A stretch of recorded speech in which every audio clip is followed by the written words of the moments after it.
GDI building captured.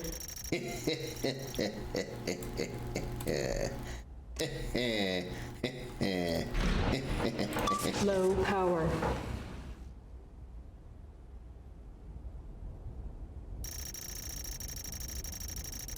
Shit.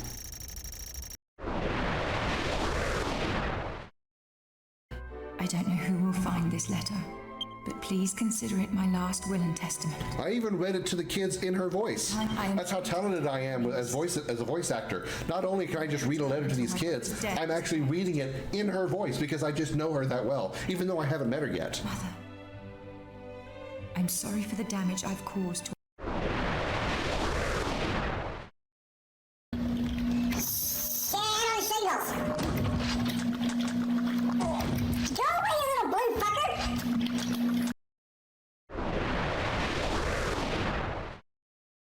Is that right? Troubles at home? Problem with the wife? Oh, yeah, I got it, yeah.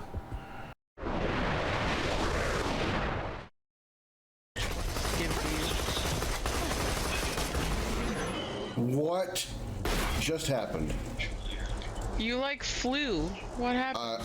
I have no idea. I just saw you launch. Uh-huh. The wiggle wiggle. The wiggle wiggle. The wiggle wiggle.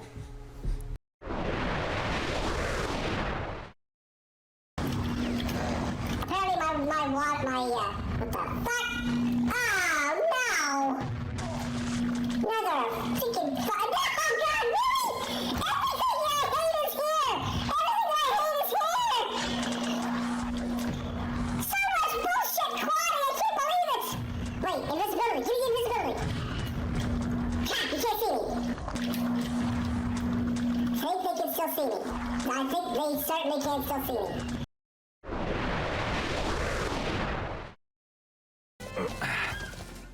Good to see you, Prince Noctis. Dustin and I have been investigating the recent tremors in the region. I believe we've discovered the source of the quakes, a long-dormant creature. Good to see you, Prince Noctis. I can't see you past your chocobo's ass, but good to see you because I know you're there somewhere.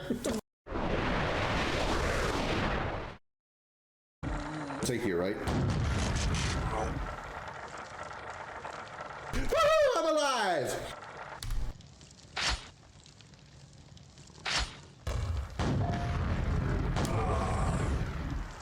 Fuck, I'm dead.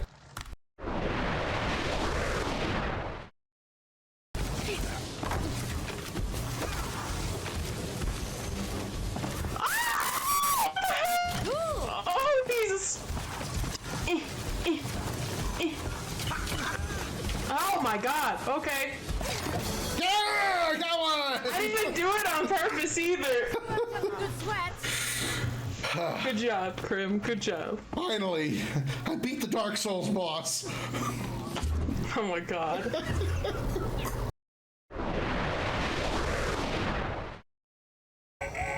Shit. Uh-oh, he's kind of walking with haste. Ah, fuck!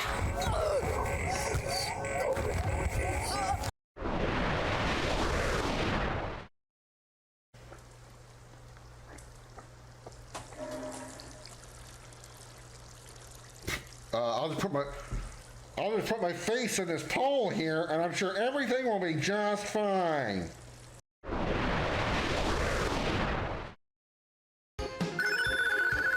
And Comet was born. Where's my cat? In the dark, shadowed corners of time, many stories have taken root and blossomed. Tales of heroes whose deeds echoed through the ages, and of villains whose names became synonymous with infamy. Of battles waged between the forces of light and shadow. On a quest that defies reason, a lone ship ventures into that abyss, guided by its bold and courageous captain, his ferocious feline companion, and a crew of outcasts and misfits. Across entire worlds, dimensions, through the darkest depths of space, and beyond the limits of known time. In pursuit of the ultimate power of the quad. These are the adventures of the Starship Dragon.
Everybody put your hands in the air and say, holy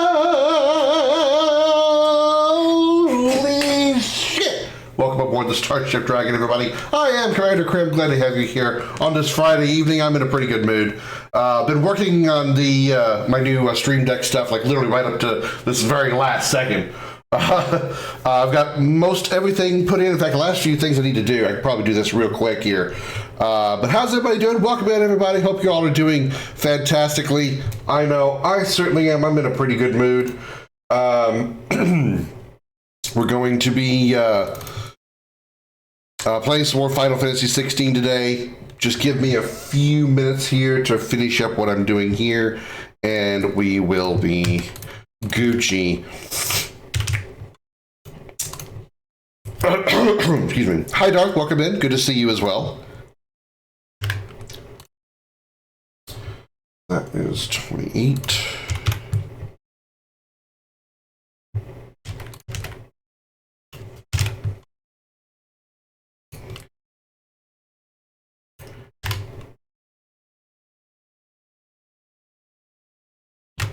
Okay. All right.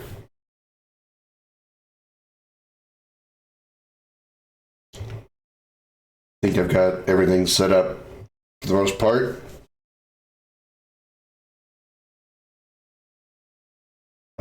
Don't have the transition buttons in here. At least I can do that real fast here.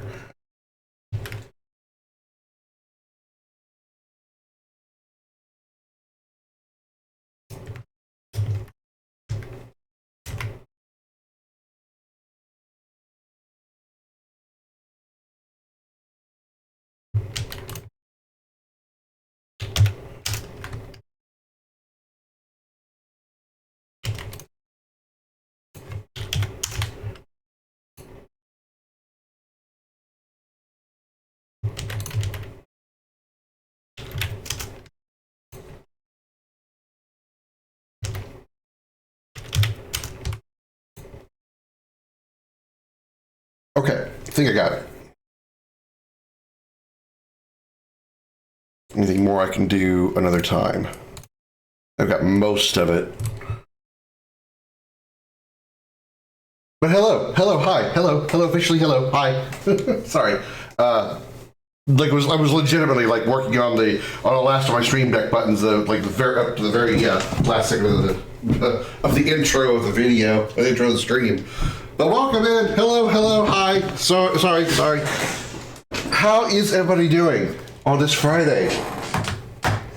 How are you, Darth? Hope you're doing well. I'm gonna turn my fan up because it's a little warm in here.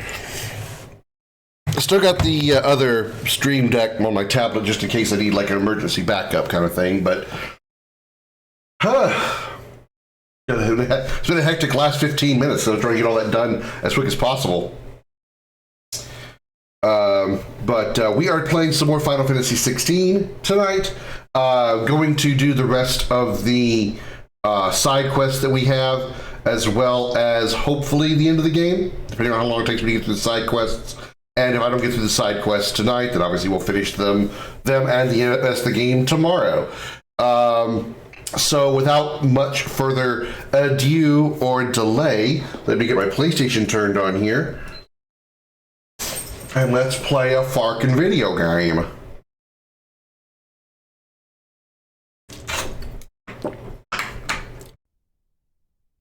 It's kind of surprising, at least as far as like my stream goes, it's kind of surprising how low viewership we've been getting for Final Fantasy XVI. And don't worry, I'm not going to turn this into one of those, oh, woe is me, I'm so pitiful moments. So it's just kind of something I'm kind of surprised by. I've actually been having pretty good viewership over the past little bit here, and now all of a sudden with 16, nobody wants to be here and watch. All right, comment, you're going to have to pick something. You cannot be in front of my chat all the time. You got to pick something.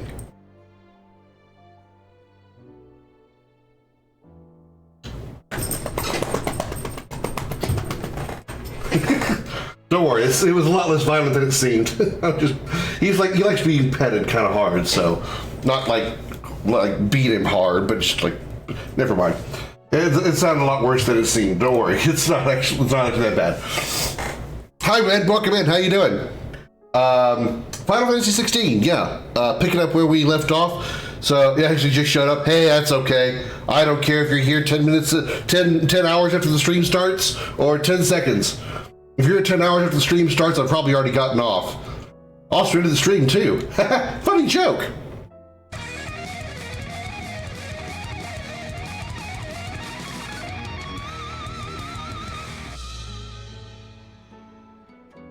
Welcome aboard the Starship Dragon. I am Commander Krim, and welcome back to Final Fantasy XVI.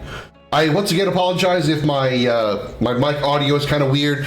I have my microphone in a different position right now. I need to find a way to get it better in a better spot, but hopefully it's still still good and still it's still good. Comet has tastes. Yeah, my pussy likes to get beaten. Heard me. Also, I need to test something real quick.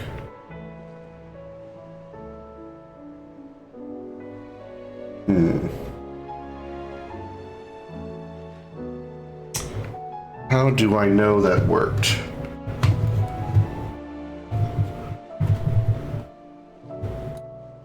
Where is my dashboard? Give me just a second here. I want to check something. Ah, it does work. Okay. There gives me no notification though, so I need to probably do something about that. But I have a clip button on my Stream Deck again. So I was trying to make sure that it worked. I need to find some way to actually let me have it tell me that it worked, so I don't, freak out. Like, did it work? Did it work? Did it work? Okay. Anyway. What side quest do we have to do here in town? We still need to go over to the shells and speak to Harpocrates again. Which class do we got to restart the phone and probably my internet? I don't know what's wrong. As long as it's on your end, not mine, because that wouldn't be anything new here.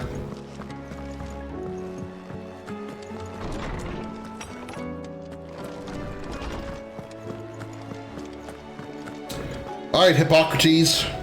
Lordsman Harpocrates. Lordsman Herpes. Ah, yes. I expect you're wondering what this is all about. You spoke of making amends with Dion. But I can't imagine what for. Then I should begin by telling you that I was once his tutor. This was some years ago, of course, before I joined Sid in his hideaway. At that time, I was counted among the foremost scholars of Oriflamme, and was accordingly invited to the palace to supervise the young prince's education, all to ensure that the future emperor had a firm grounding in, well, everything an emperor should. History, religion, commerce, government.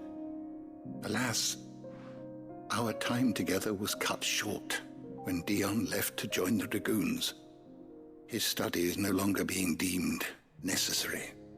I had not expected to meet with him again, least of all here. Have you spoken with him? No, I have yet to find the right moment. Oh, he's shy. I'm so preoccupied, especially when... It's okay, I know how it feels right now. I would not wish to disturb his ruminations with idle words of greeting. Not when I know he dwells upon the evil Ultima had him commit in the Dominion. The guilt weighs heavily on him, I know. But as you say, that was Ultima's doing. Surely you can't blame yourself. When I first met him, it was not guilt, but his people's expectations that weighed heavily upon him. And I did nothing to ease that burden. He bore it alone, until the day he could not bear it any longer.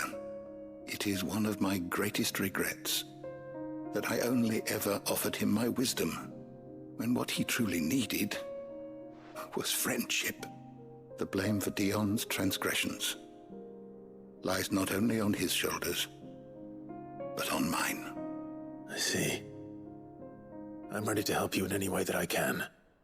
Then I beg that you bring me a wild wyvern tail.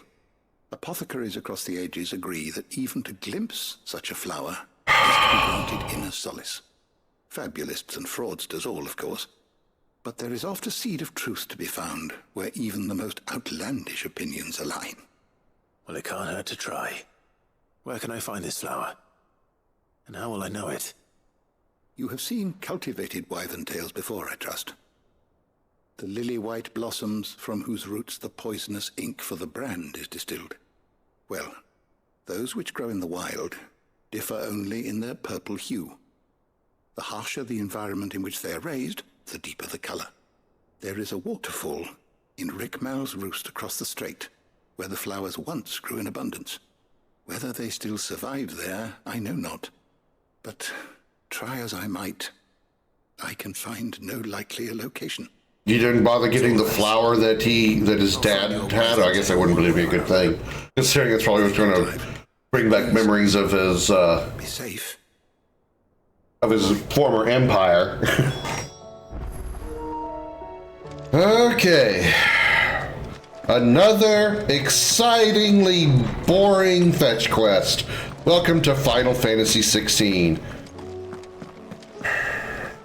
Okay. No more side quests here. So let's go to the world map.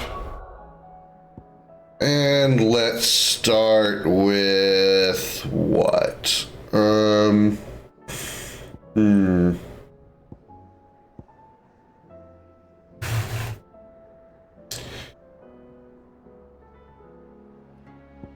We have the one here at Isla. Let's do this one first.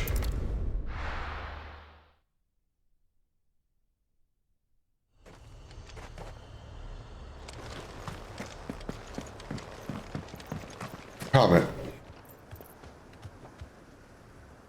I love you, bud, but can you not sit directly in front of my line of sight? I literally cannot see the screen past your furry ass. Excuse me, sir. Lay. Thank you.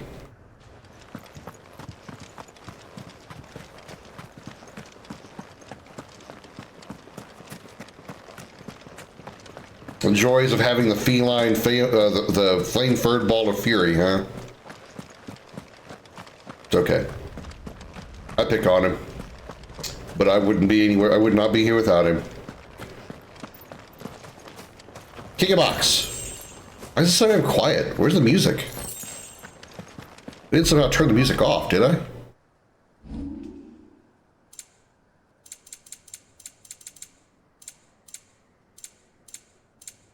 No, music is on.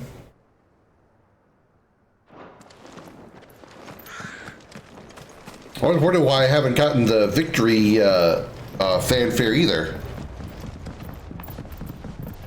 Like, I don't think I've heard it since, God, like maybe the first Mother Crystal? Maybe?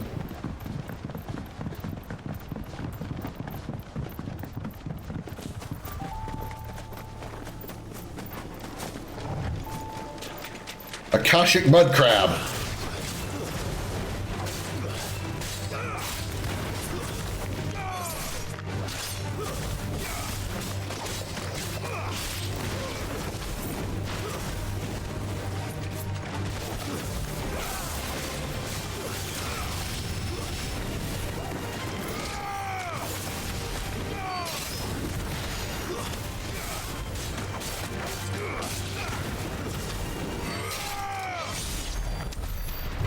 Blue Trifle.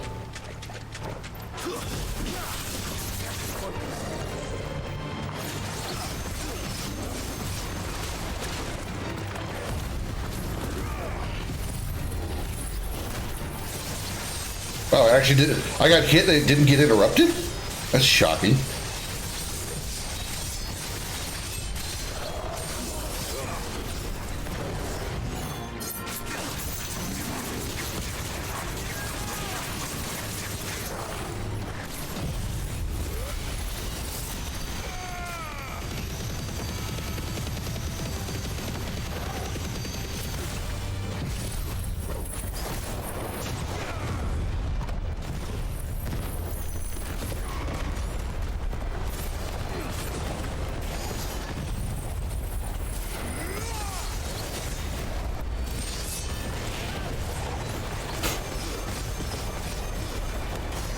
$74,872 damage. Not bad. Not bad at all. That's with all of my supers, Zansetsuken and a Dancing Steel.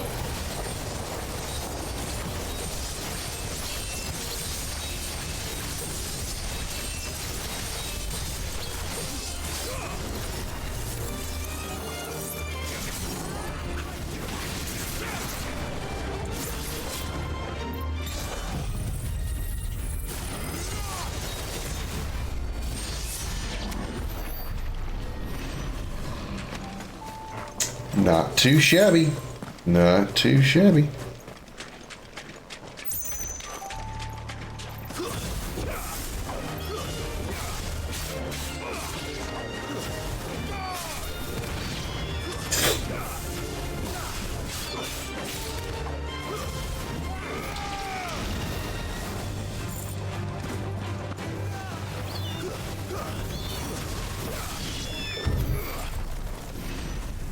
Close to leveling.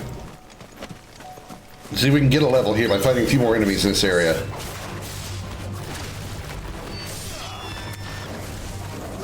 Purple what? Purple Bavarois?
Nice.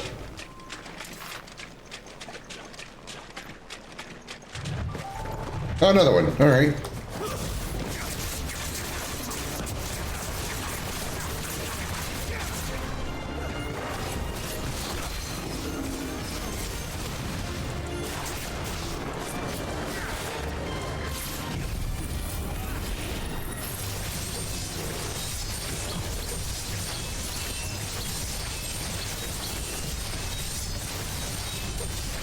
Level 5, nice.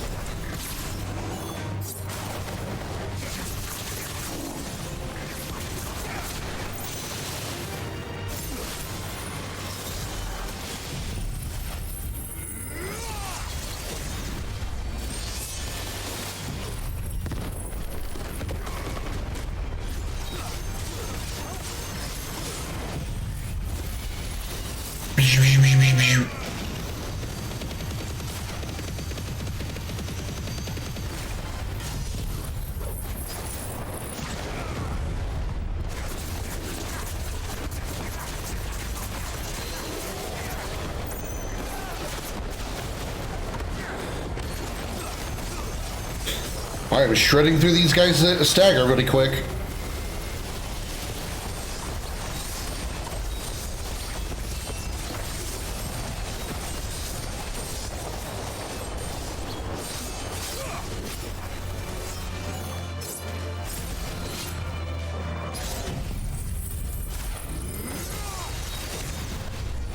Dude. Nice.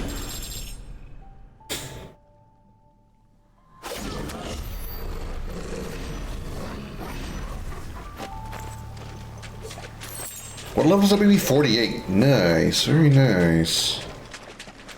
Seems this place has been flooded twice over.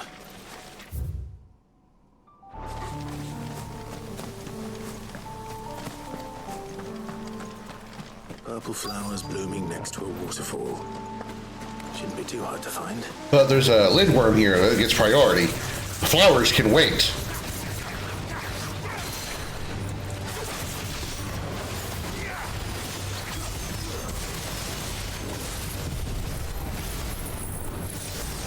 Oh, I missed.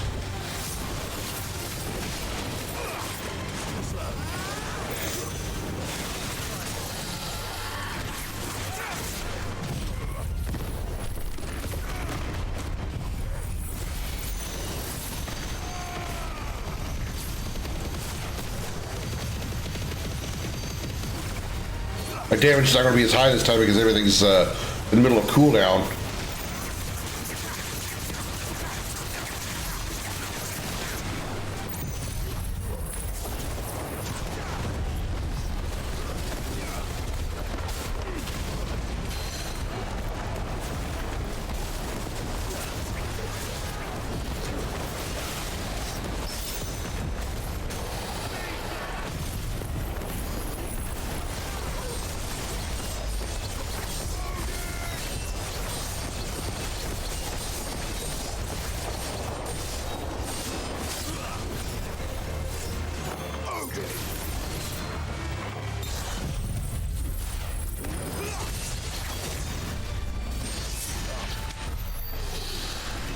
Nice.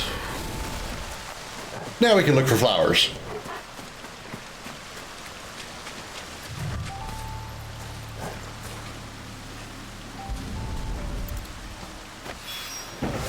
Here they are.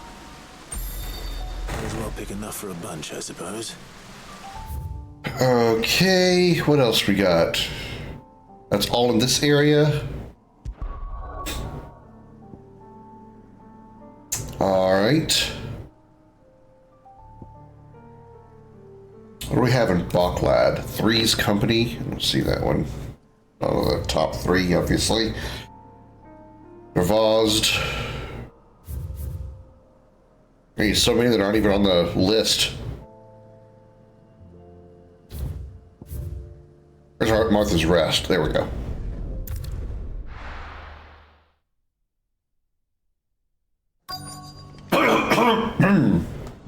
Let's hope one of the merchants here has what Gav needs.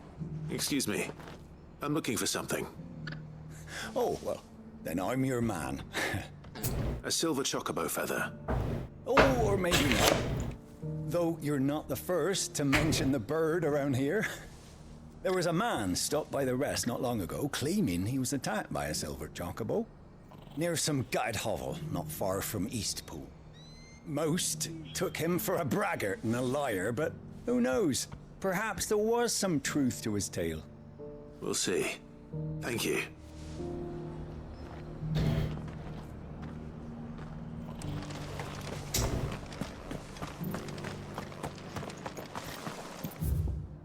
I just gotta search for people around here? Okay.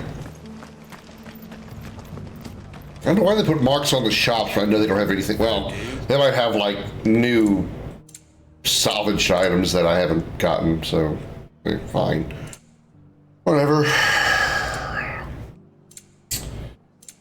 Or, yeah, trash is what I was thinking of. Thanks very much. There you go. Take care out there, eh? Just because the heavens have gone to wreck. So, hey, anybody around here know anything about a silver chocobo? Or as you guys call it, chocobos, because you know, you gotta be different and weird. Cause y'all speaking the ye old English? Nobody in here.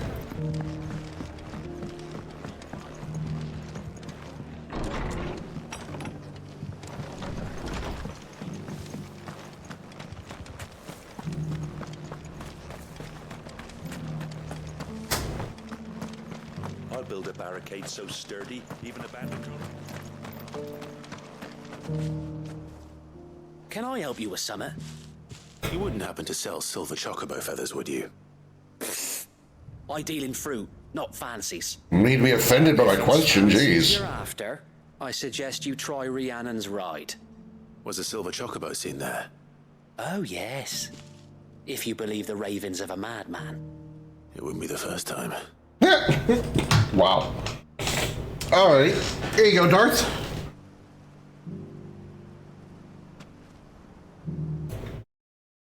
Howdy, y'all. My name is Richard Dickerson, but you can call me Dick. That's right, I'm Dick Dickerson, and I'd like to ask you something. Have you ever wondered how to cross the largest oceans but don't have a boat? Ever wondered how to climb the highest mountains but don't have any climbing gear? Well, want to know more? Here at Big Dick's Chocobo Ranch, you can get yourself one of my fancy chocobos that can make those massive oceans seem like puddles and make those towering mountains feel like tiny dirt piles. We have the widest selection of the cutest chocobos this side of Midgard. From the slick feathered strider to the fluffy darter to the established and mature look of the swift runner, you're sure to find a chocobo type that's right for you. Don't want a chocobo that looks like the rest? For a small additional fee, we can color your chocobo's feathers to any color you like. With our patented permadye technology, your chocobo can be virtually any color you wish and remain that way for the lifespan of the chocobo. Our permadye technology is completely safe for you, your family, and the chocobo. We also have a wide selection of accessories for you to choose from. From tiny trinkets like medals to full body armor, you can accessorize your chocobo to your heart's desire. So stop by Big Dick Chocobo Ranch to speak to one of our Chocobo Masters about your Chocobo today. Or you can give us a call to set up an appointment or check out our website at BigDickRanch.net. That's right, BigDickRanch.net. I'm Dick Dickerson. I'll see you down the road.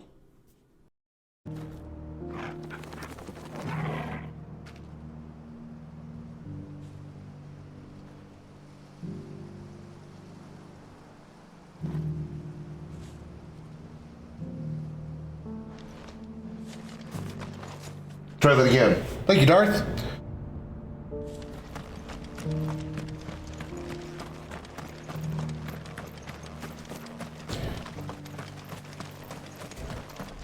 Any merchants here? Looking for merchants. Oh, I'll kick this box to the process. Merchants! Looking for merchants! Doesn't still hurt. Usually merchants are the ones screaming out what they have for sale. We're selling shit here, curatives, restoratives, and omnipotences. Never mind, a joke failed. How do, traveller? You've the look of a man who could do with a new whetstone. Or perhaps a bawdy etching of the Vicerine. A what? Maybe another time. I'm looking for a silver chocobo feather. If that's the case, rumours are all you're likely to find. No one has seen a silver chocobo for years. Word is they were all hunted for their feathers. Some northern nonsense about bringing good luck. Didn't bring them much, nor their Did she just snort? If any are still out there, I reckon they'll be doing their damnedest. I know it's a little hypocritical of me to point that out considering I'm sniffling, but Jesus. Thank you anyway. A silver chocobo sighted in the hills near Rhiannon's Ride. It sounds almost too good to be true. But since I'm already here... Search for the abandoned shack off Rhiannon's Ride. Alright. I'll build a barricade so sturdy, even a Bandercurl? A Bandercurl. That's a thing? A Bandercurl? That's scary. Can hardly make out a blooming thing.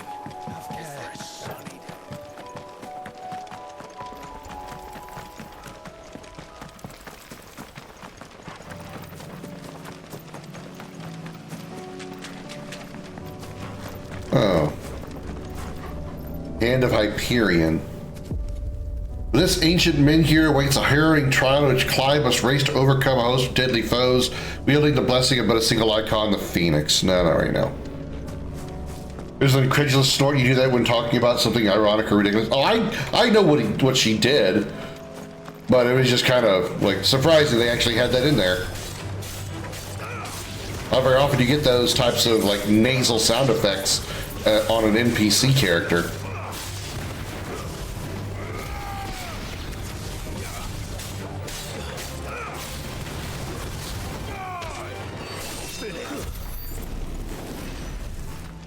Although of the abilities that I have, I would probably have the easiest time with this one. Even though I had a really easy time when using Shiva's trial. Alright, fuck it. Not that we really get anything out of this. I don't recall even what I got last time. I don't think it was actually anything any good.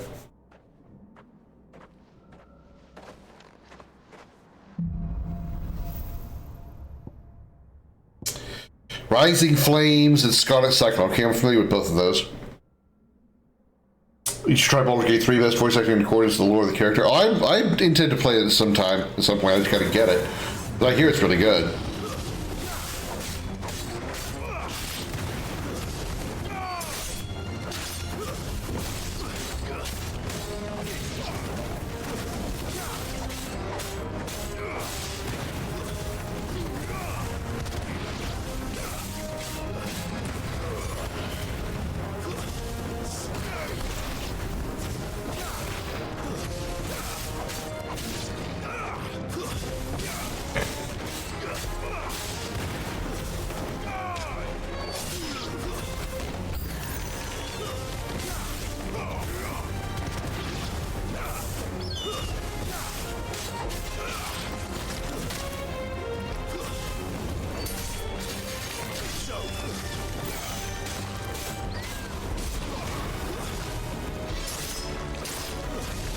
You give me Phoenix Shift and I'm very good with it.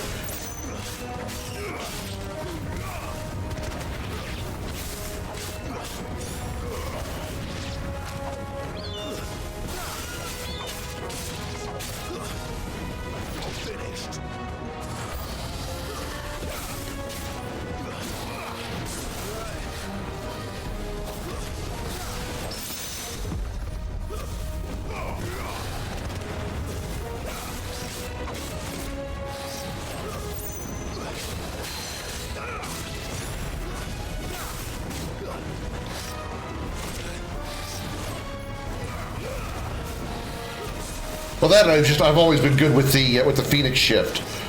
I like the ability to like instantly close on a target, like that skill does.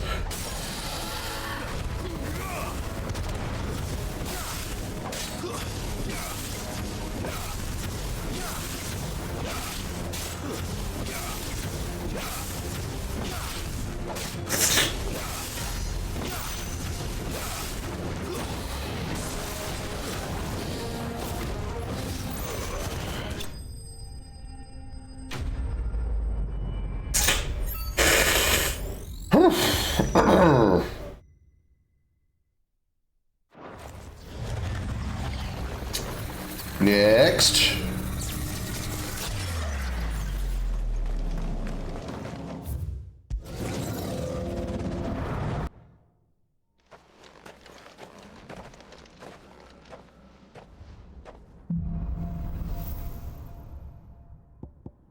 Heat Wave and Scarlet Cyclone. Okay, I didn't actually use Heat Wave, so this is going to be one I'm not entirely familiar with. Wave Force is amplified upon dispelling magic, but it can be used normally, right? It looks like it.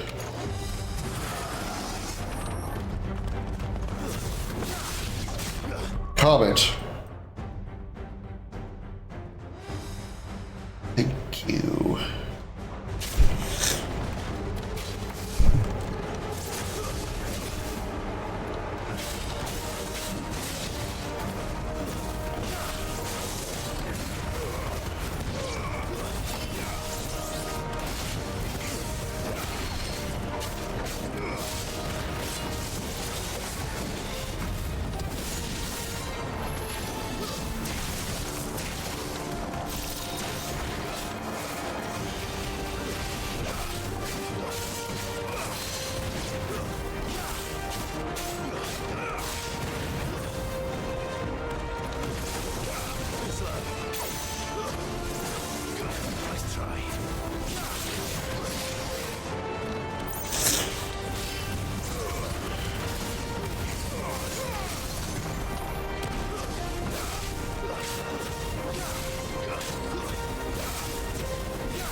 Okay, forgot that he does it multiple times.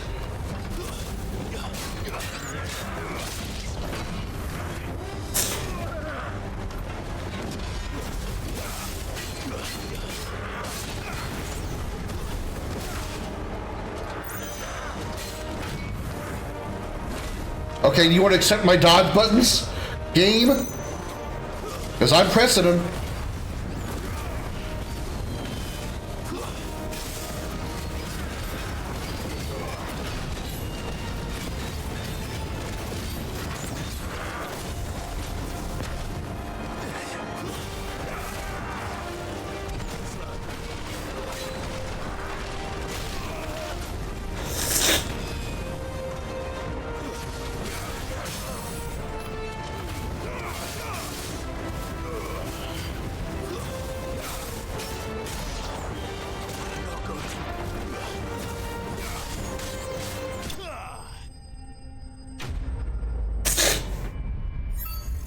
Nice to give me a full HP recharge after every round. I don't know if it does or not.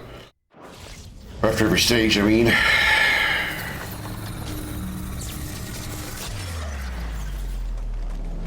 She does not. I cannot heal.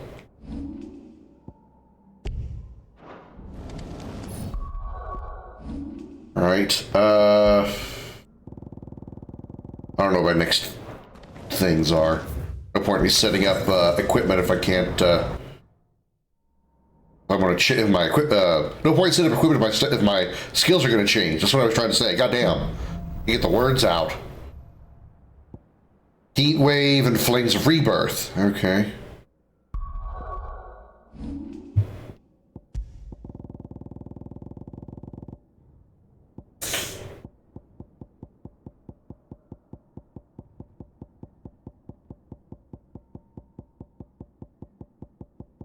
Of course, I don't have those. Why would I? Why would I have those?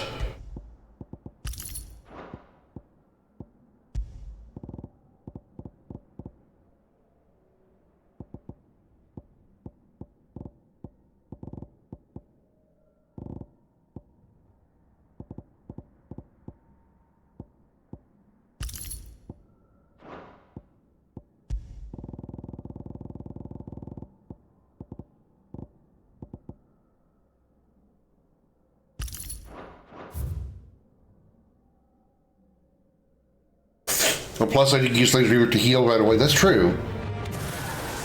But it looks like I do get a full... Oh, I don't. Okay, never mind.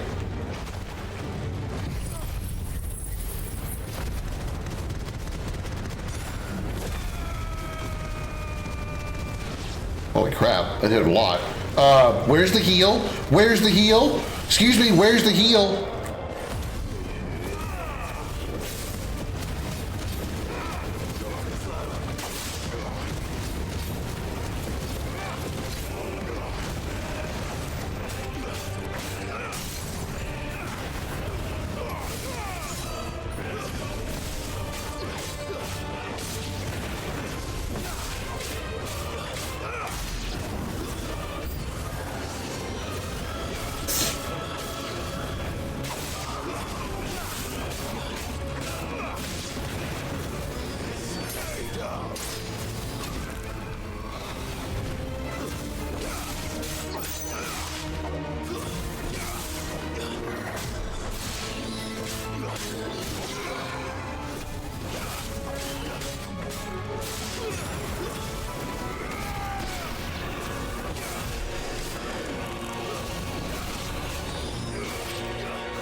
Okay, that probably could have gone a little better.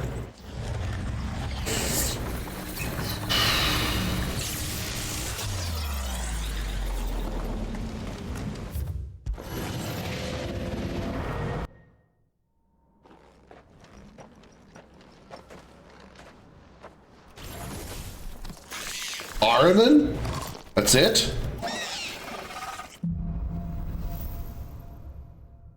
Rising Flames and Flames of Rebirth. Alright. Only mastered, though. Only upgraded, though.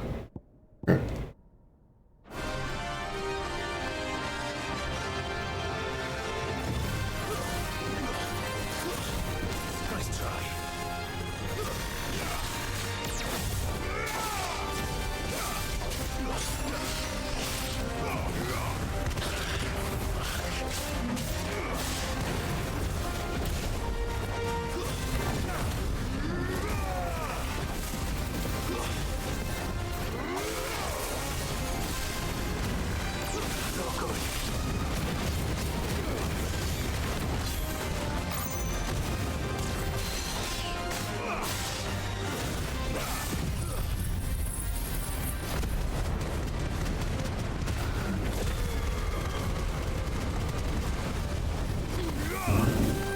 Damn it, I missed him.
Little extra health would be nice right now.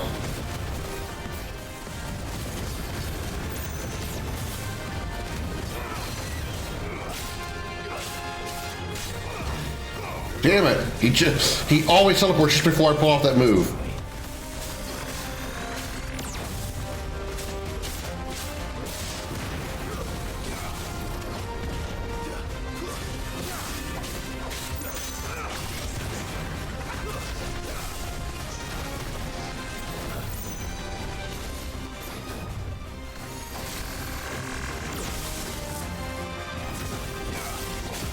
Damn it, always, again.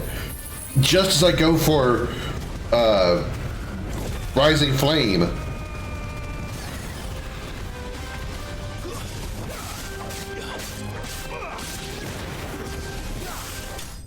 There we go.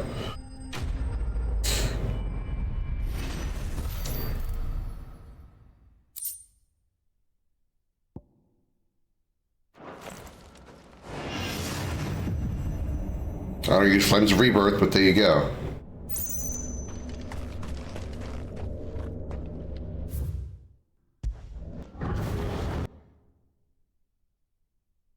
Okay, well that's 2 I've done.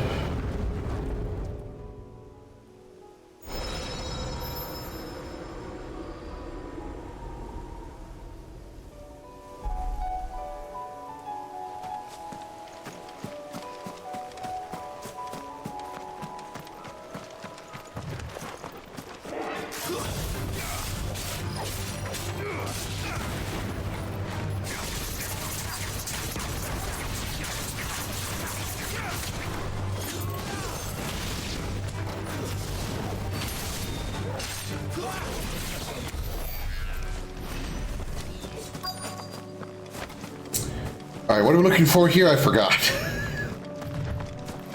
Oh, right, abandoned shack. They're not left by bandits for a change. Choco tracks.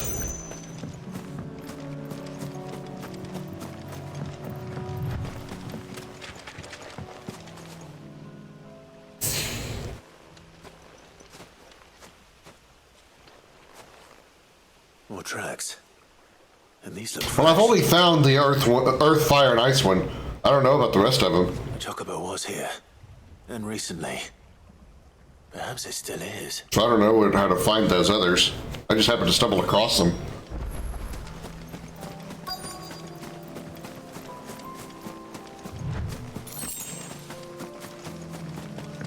No, I know I failed the earth one. Or anything.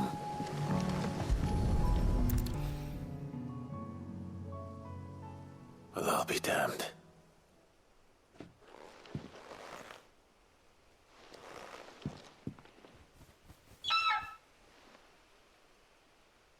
Not going to go out of my way to find them, though. If I happen to stumble across them, great. But otherwise, I don't care. I only get a touch of experience on it and some gear. That's it. A little piece of an accessory that boosts one of those abilities that I just used during that trial. It's all right. I'm not going to hurt you. Just borrowing a feather for my friend. They're like, okay, fine, but we're watching you, buddy. Let's get this back to Gav before they change their minds. Actually, I need to restore my gear because I changed it for those fights. Which I was using Breath of the Wind for aerial blast cooldown. No, it wasn't. Heaven's Cloud damage buff. And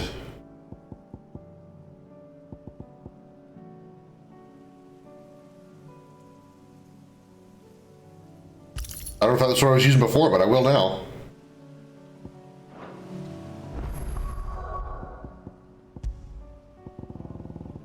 Still want the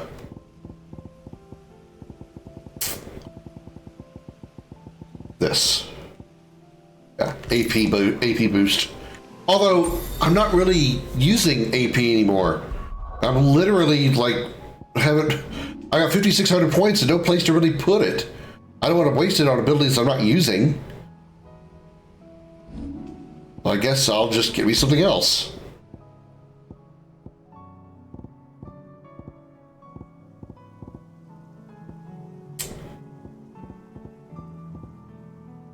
Judgment Bolt, Upheaval, Thunderstorm, Favor of the Earth, Ignition.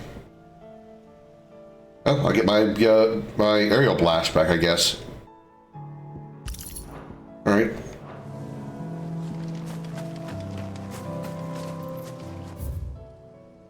All right, so now we gotta go back to Old Hill, or over to Old Hill for whatever's over here.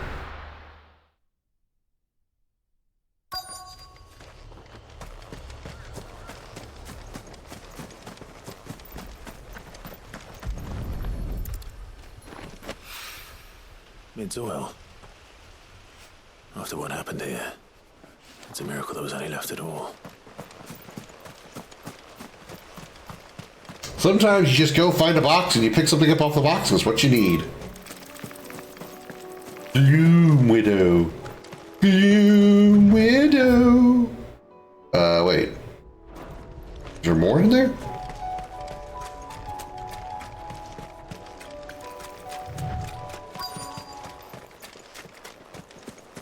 Oh, there were. This should be enough. You sure?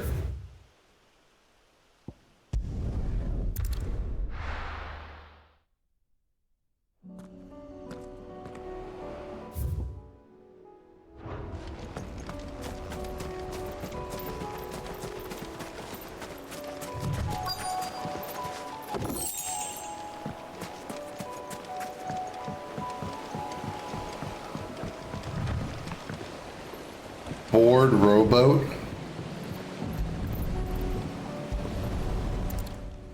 We have to fight a giant fish and throw harpoons at it. It's still here. After all these years. Lots smaller than I remember. And you were a lot bigger. You might have to swim, boy. I wasn't being serious. You two go on without me. I doubt that boat will hold a third. If you're sure, we won't be long. Hop in, boy.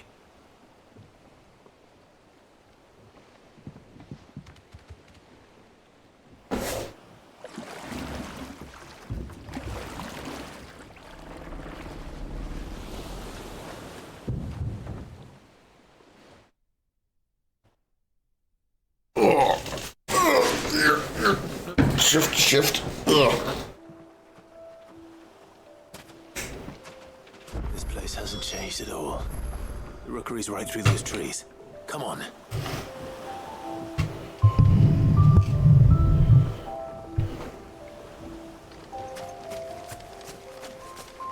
Race you there? I bet I could still beat you.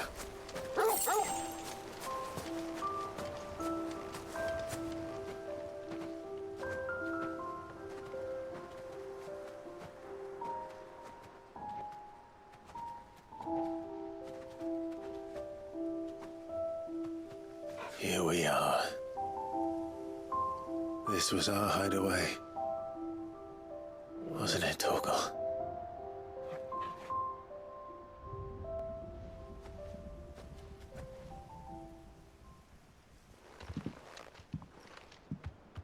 How'd the dog get up the ladder?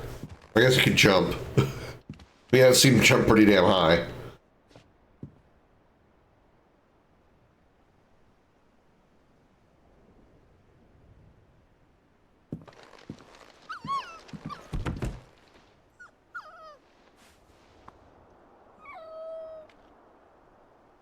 Coming here helped me to forget who I was.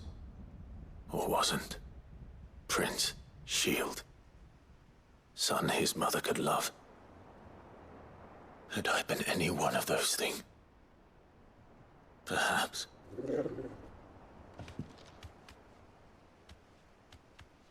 What is it, boy?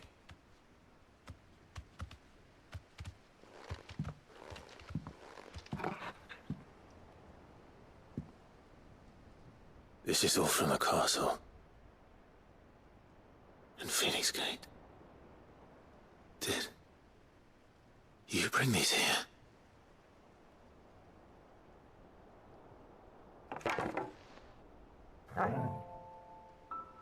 My sparring sword.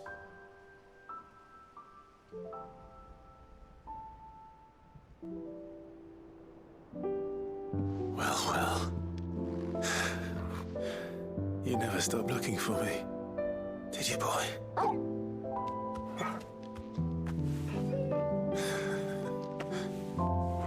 Thank you, Torgal. For never giving up. For never forgetting.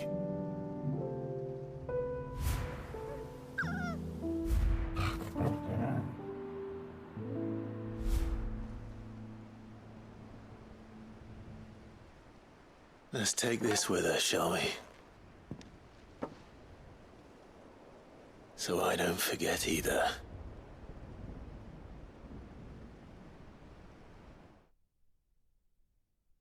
I'm not crying, chat. You're crying, chat. Shut up.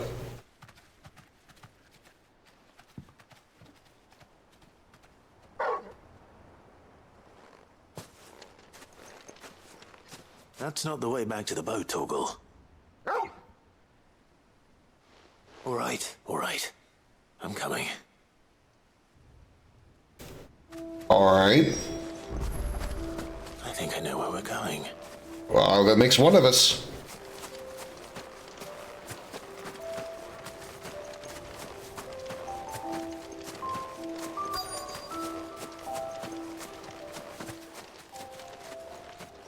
A view of the Rosarian Castle.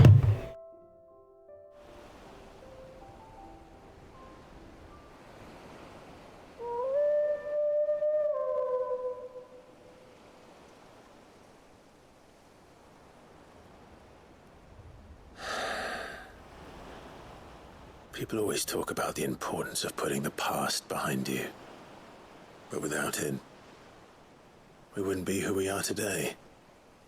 And we certainly couldn't steer our way to a better tomorrow. Come on, Torgal. Let's go home.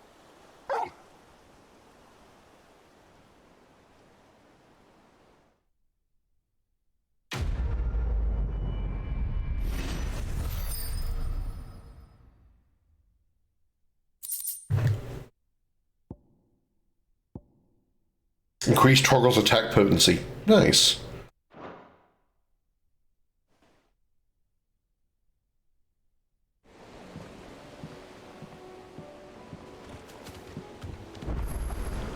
Sorry for the wait. We're ready. All right.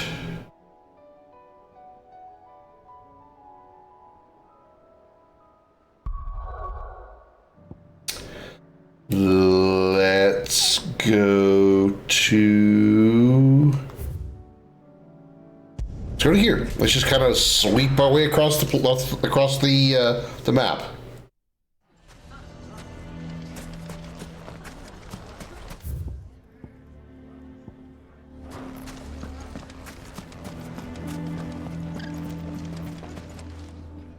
Here to help me pack?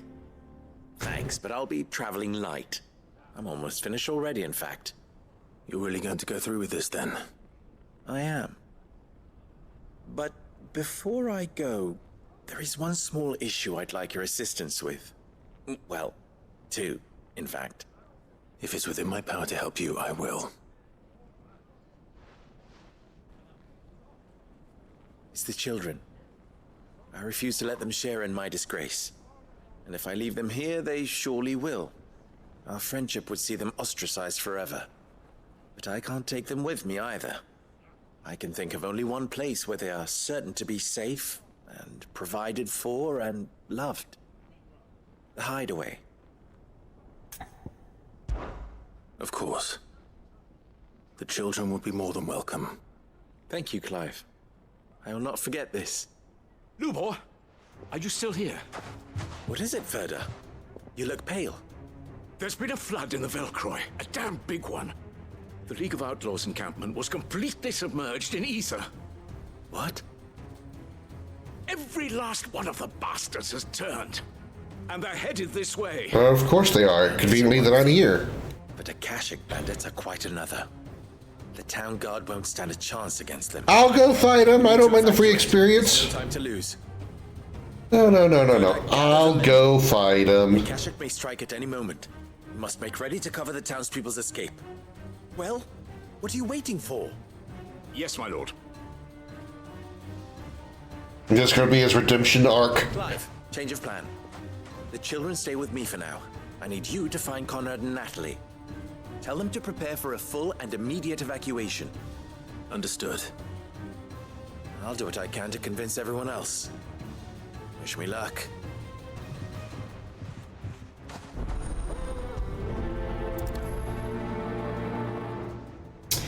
Okay.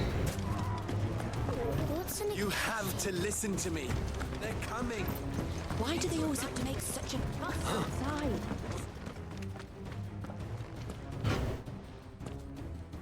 Ah, it's you. Yeah, nice to see you too. Lord Underhill? To pass on an important message. There's been an ether flood out in the Velcroy. The camp where the so-called League of Outlaws were gathering has been swallowed. They're no longer just bandits. They're Akashic now, and they could be here at any moment. You need to begin preparing for a full-scale evacuation right away. Oh, do we? And who was it who gave you this disturbing news, might I ask? Lubor, perhaps? The man spreading the same poison out in the square as we speak. You may believe his lies, my lord, but we know better. But why would he lie about something like this? Some twisted attempt at revenge, perhaps. If he had not been unmasked, he may well have been elected our leader. A great honor for one of his kind. One he might well feel aggrieved at having been denied. Lord Underhill, forgive me, but it has become all too evident where your sympathies lie. Lubor cannot be trusted, and neither, therefore, can you. You may not trust me, But for the sake of your people, ask yourselves if there is any chance that this is true. There isn't. You can be certain of that. Now be off with you. You're making a mistake. Come, Clive. If our words will not move them, then we must find another way to help save the town. You're right. Let's speak to Lord Ferda. Ferda, where are you? Oh, Ferdy! I think we'd better shut up. What's Lubor raving about now?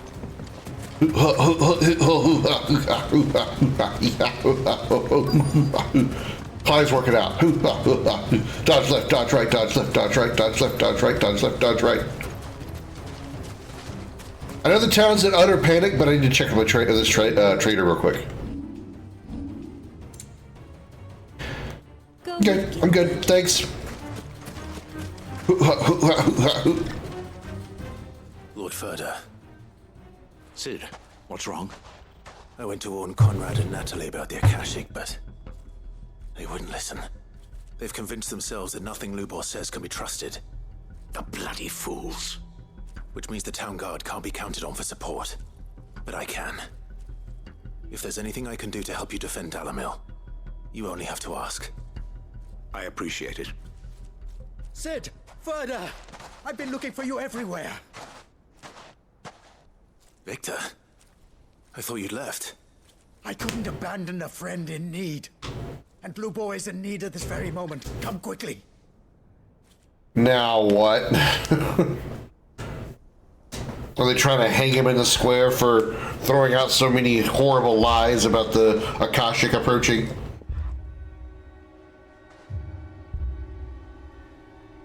You have to believe me. The Akashic are coming. They don't eat, they don't sleep, they don't tire, and they don't care who they kill. They're unlike anything that's come before. There won't be no parley, no mercy granted. We may have saved the town once, but this is different. I do not ask that you forgive me, but please believe me. If you do not run, you will die. You will all fucking die!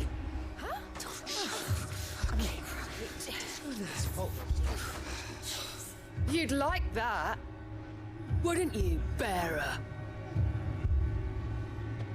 Yeah, with us out of the way, your kind will be free to claim Dalamil for yourselves. You should run! Run, bearer! Yeah, run! Run! Far, far away! Run! Just go, bearer! Yeah. Yes! Go! Come on then. Sorry, I'm allergic to stupid people. Wait, someone's coming. Go! Come on! Stop! You're hurting him!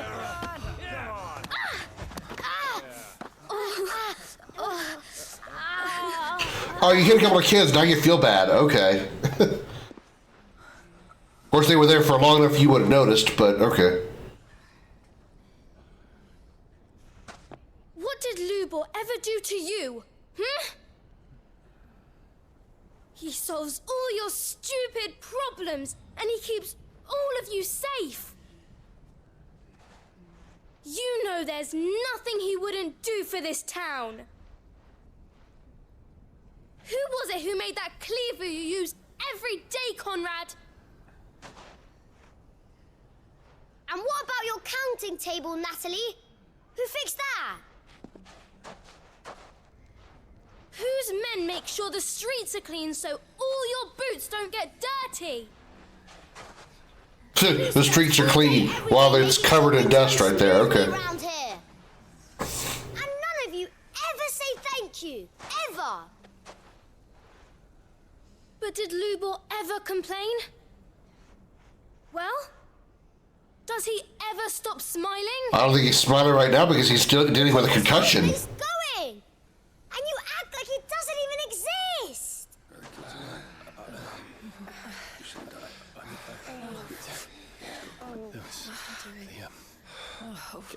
Yes, right.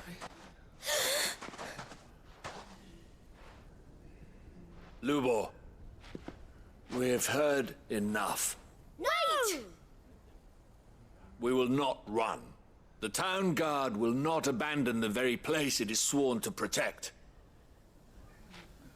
And I will not give up for lost the stores that we labored so hard to fill.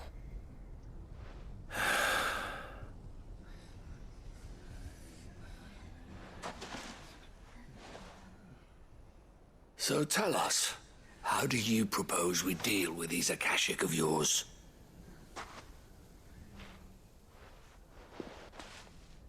We won't run, but we will fight. All right, then.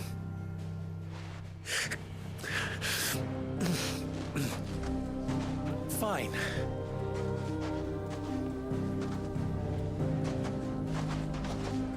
Gather round if you don't want to die. Welcome back, Red. Yeah, I've kind of been having issues. Well, it's not really Twitch issues, but internet issues. So you've been having issues with the stream, and kind of makes me think it's mine. But I haven't dropped any frames, so.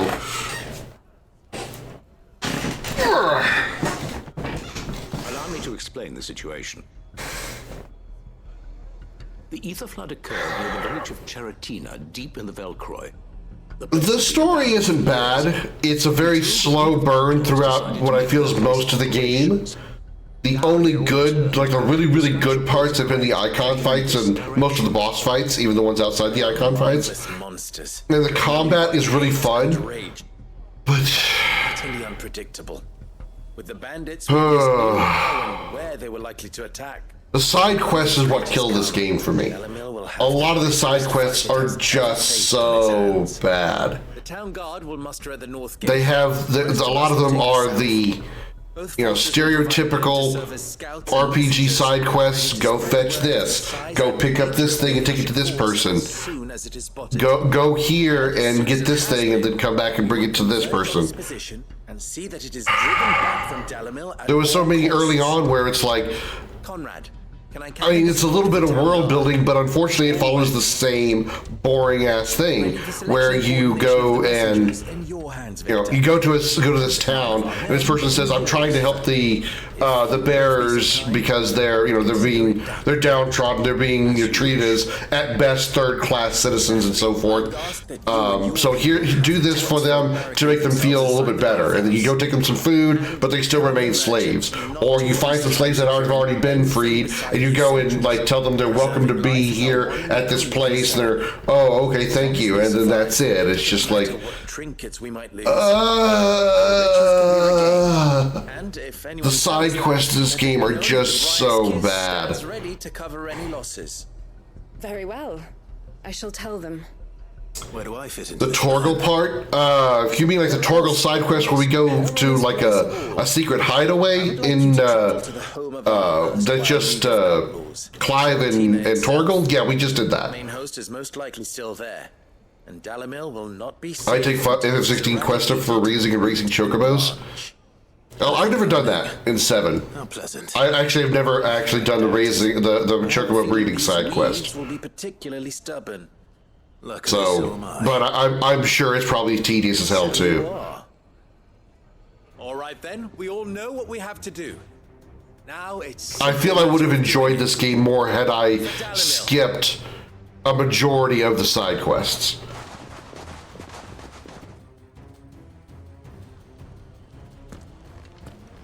Looks like everyone's ready. Pretty awesome. Waiting.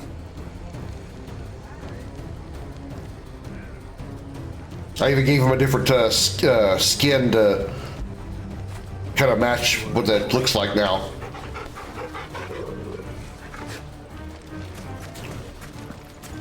All right, so make for Cheratina, whatever.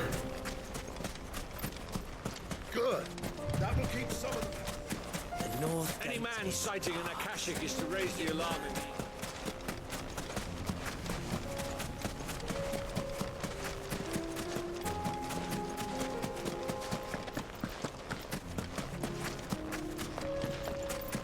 And this game's visuals, oh my god, this game is absolutely phenomenal. I mean, it's actually a pretty common thing. It's common knowledge that every new entry in the Final Fantasy franchise is always been, it always looks a little bit better than the previous in some way or another. You know, take a look at like 15 versus 13. 16 versus 15. Not that 13, 15, or 13 or 15 look bad, but they looked very, very good for their time. And this game is no exception to that rule. 16 looks incredible. A little less open world than I was kind of expecting it to be, which isn't necessarily a bad thing. I just got used to like Rebirth style of open world.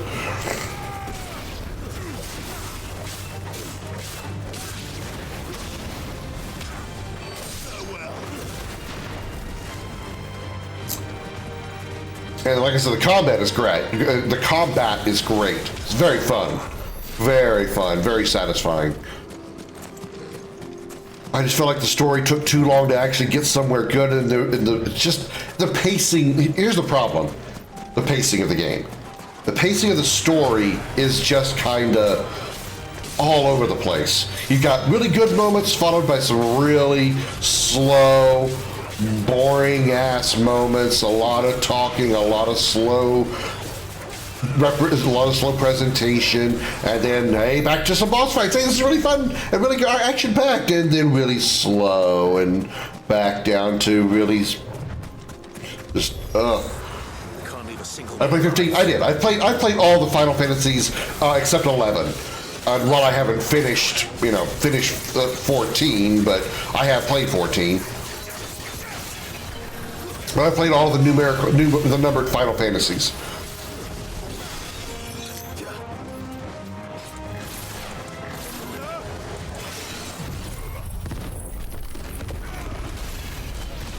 I played 15 both back when it was still the vanilla as well as the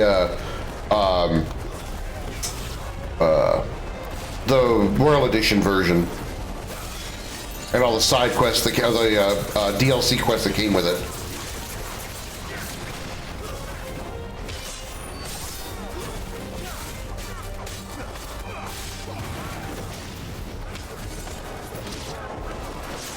Shit.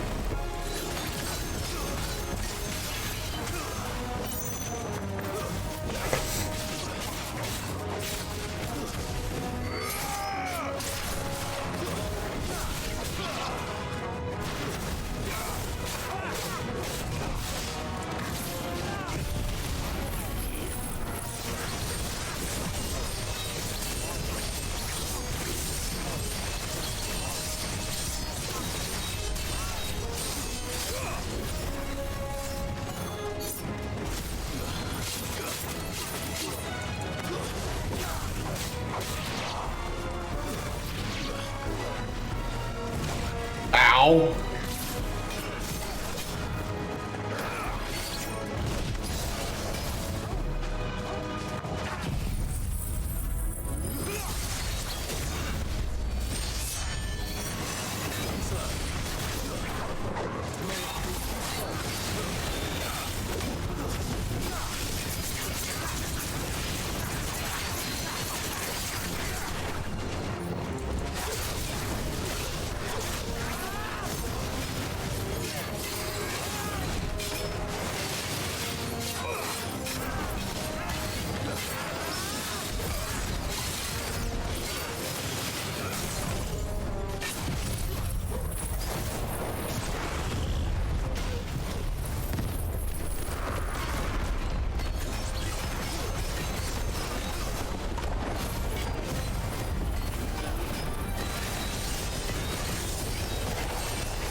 In Final Fantasy, a fan like me, what are your best combat and character progression methods you've seen ranked?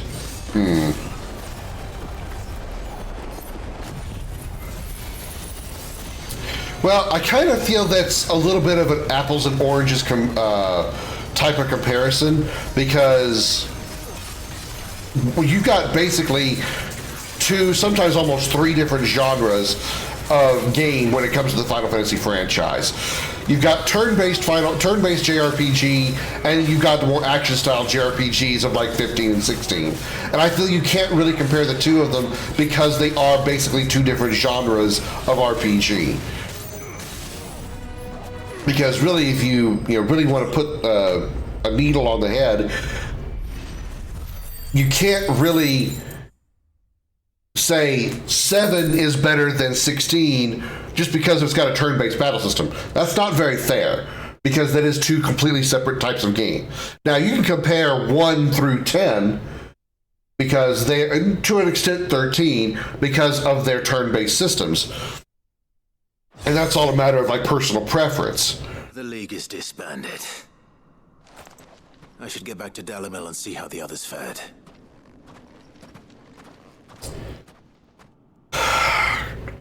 I feel like to say what the best is hard to say, but I can say what I feel is the easiest is Final Fantasy X, because of its, not only is it turn-based, I don't really feel, Seems that might be the last. 12... Last of them here, perhaps. Lubo, Clive has returned. 12 is not really turn-based, in my opinion. It's from Charatina.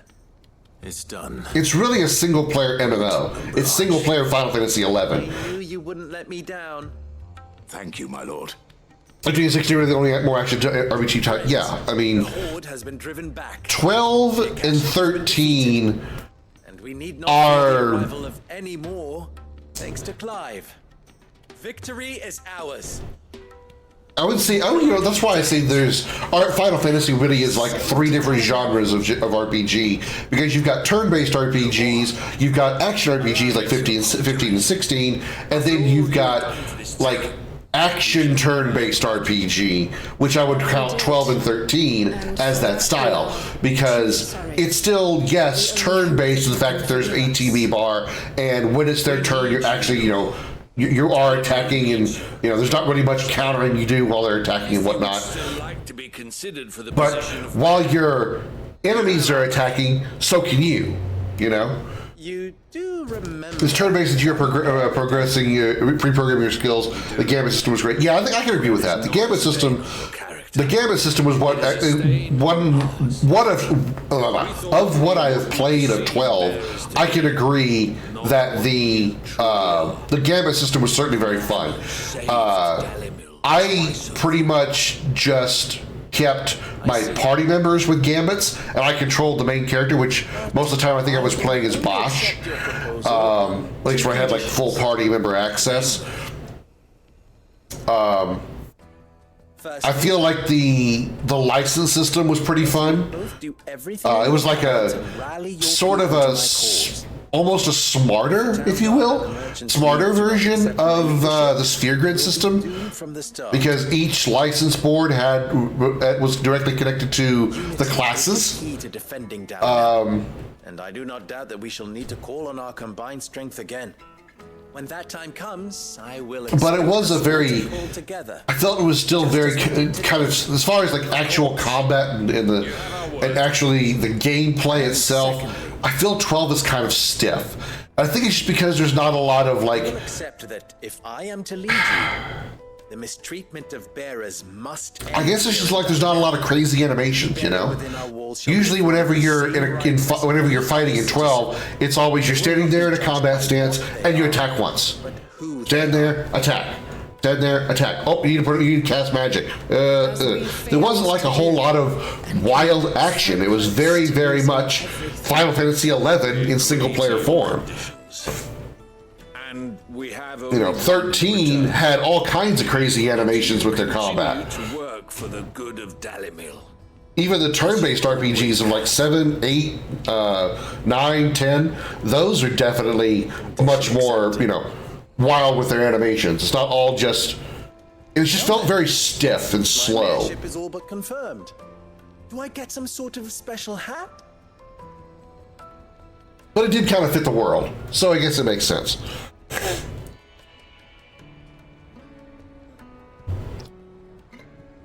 How fickle fate can be. Not so long ago, I had resigned myself to leaving Dalamil in disgrace. Are you comfortable, Comet? 13 with button mash, all the characters were essentially the same after you maxed everything. Well, that could be said about pretty much any Final Fantasy game that, I was going to put a qualifier on it. You can say it just about any Final Fantasy game for the most part. You max out the sphere grid, short of their like limit breaks or their overdrives, as it's called. You max out the sphere grid, every character in Final Fantasy X is basically the same. I don't doubt that you will. And not just the children. Love 13, but losing that identity what makes the characters unique. I think in the early game, like through the main story, I think each character had a very fitting role that they filled out properly if you knew how to use the combat system effectively. Like, you didn't try to build, say, Snow with a lot of saboteur or synergist skills.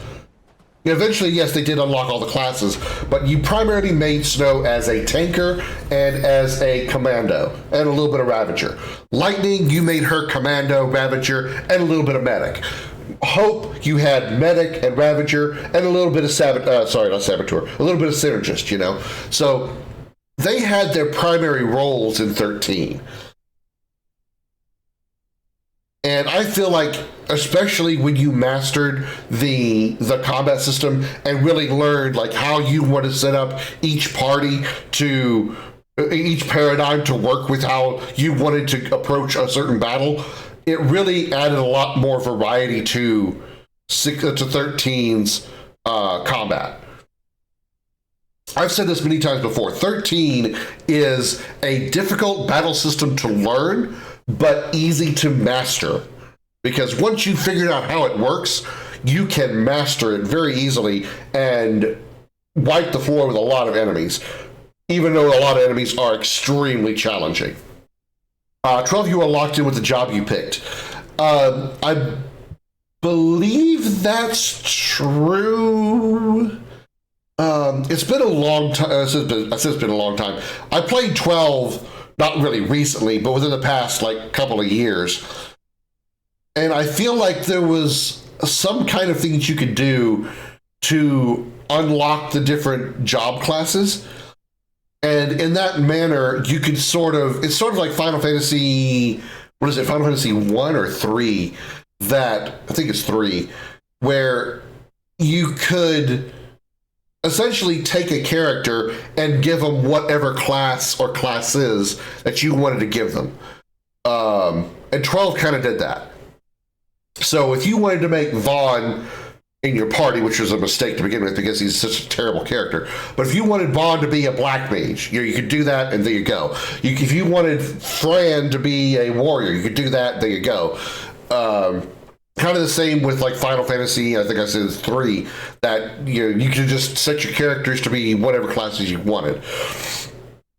I feel like the best combat systems, I guess I can say this, the best combat systems are the ones that that sort of force your characters into their roles. And I think 10, again, does that the best, because you have a dedicated speed attacker with Titus. You have a dedicated piercing attacker with Auron. You have Black Mage in Lulu, White Mage and Summoner with Yuna. You've got your Thief with Riku, and you've got your ranged attacker with Waka. That is great. That is the great way to do it. You give, not only does each character have their own personality in the story, but they also have a specific role that fits that character's personality as well. Waka is a blitzball player, so sure, he's a ranged attacker that uses his blitzball as a weapon. Makes a ton of sense. Titus is a fast sword wielder, that's good for keeping up with fast enemies. Good. Downside to that whole thing is it's very much a rock, paper, scissors type combat system in 10. You have your enemies that one character is pretty much specifically used to kill. The fast enemy, the fast little like wolf enemies are Titus's thing. Anything that's a flan or a magical element is Lulu's thing. Any flying enemies is Waka's thing. Anything with heavy armor is Auron's thing. Even Riku has her own thing with her thief ability. You go up against a Machina, you have her use her steal ability, and they literally fall apart. So there's an up and down side of both of those. The fact that once you see a group of enemies appear in front of you, okay, you've got a Flan, a Flyer, and a Raldo, or whatever it's called, an armored enemy. Okay, well you need Lulu, you need Orin, and you need you need Waka. It's just that easy. It's just that simple. There wasn't really a whole lot of like an enemy that appears or a group of enemy that appears, and you kind of have to mix up what you do. Unfortunately, it's kind of a thing.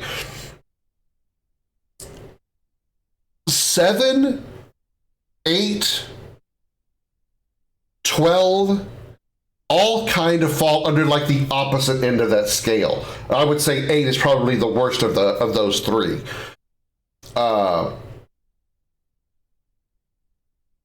Every character in 7 has a generalized build. Yes, they have a few better stats than other characters among the others. Like say, Barrett has the highest HP because he's a big muscular dude. Cloud has, I think, the highest strength stat because he's a fucking soldier, right? Or at least built like a soldier. Aerith has the best magic stat. Now, again, does that make Aerith the best mage? Yeah, to an extent, but her magic stat is not like amazingly better than everybody else's. It is the best of the group, but it's like a race between it's a race between the top 9, and they're all very close to first place, And the fact that you can move around the materia at will, so you can make anybody a mage. You can make anybody a death blow user because anybody can use death blow. Again, there are some advantages to using certain materia on certain people, but that's how 7 is. 8 is very much the same manner as well. You can put any number of GFs on a particular character, and whatever magic you junction to them changes their stats accordingly, and those stats change the exact same on every character. You put Firaga on strength on Squall, it'll increase his stats his strength stat the exact same amount as it will if you put that Firaga on a strength stat on Selphie. If I'm distracting you, that's fine. That's what they're called, chatty streamers. I'm a chatty streamer sometimes, so the people on YouTube are probably going to be irritated by the fact that this is going to be on the recording, but not like anybody watches my videos anyway. But that's just, I feel like of those, if I were to say what the worst build crafting system is for characters, I honestly would have to probably lean toward 8, even though it is the most flexible because of that fact, because some of the same way 7 is probably one of the most flexible because you can put any kind of a setup on somebody and they'll be just as good as anybody else. 7 and 8 kind of both have that same problem, so to speak, but I feel 8 is the worst of that. Yeah, I can see how that can be the only reason I don't entirely disagree is because 2, you can play 2 without ever using or needing mage classes. You don't need a black mage, you don't need a white mage. If you just load up on healing items, you can just make everybody a strong warrior class and just start attacking all the time and then throwing out healing with potions. Not always the best idea, but it is there. So I can, as far as like unique characters and unique setups, yeah, I can say 2 is probably the worst. 3 is probably just a little bit ahead of that in that fact, because again, like I said, in regards to picking classes, you can make every character the same class and play that way for the entirety of the game, and nothing's really going to really be much of a problem. I did warrior or monk. I forget which one I did. I might have done monk. I think I did monk throughout like the vast majority of the game until I unlocked dragoon. And then all my characters were dragoons throughout the entire game. I even beat the final bosses all dragoons. So, for three's combat system to be special, you have to force it. You have to make your characters go a certain way. You have to deliberately make a character a black mage. You have to deliberately make a character a white mage, and so forth. You can't you can't take advantage of a specific character's role because they all have the same roles. It's sad, though, to see some of the trends of Final Fantasy moving towards action. They are just old things, something I'm familiar with, changing to something else.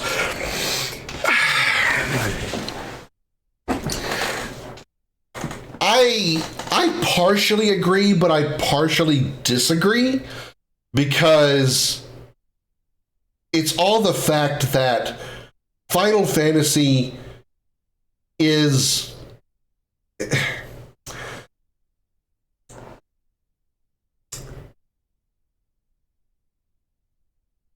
How can I put it? The words are in my head, but I can't translate them into English.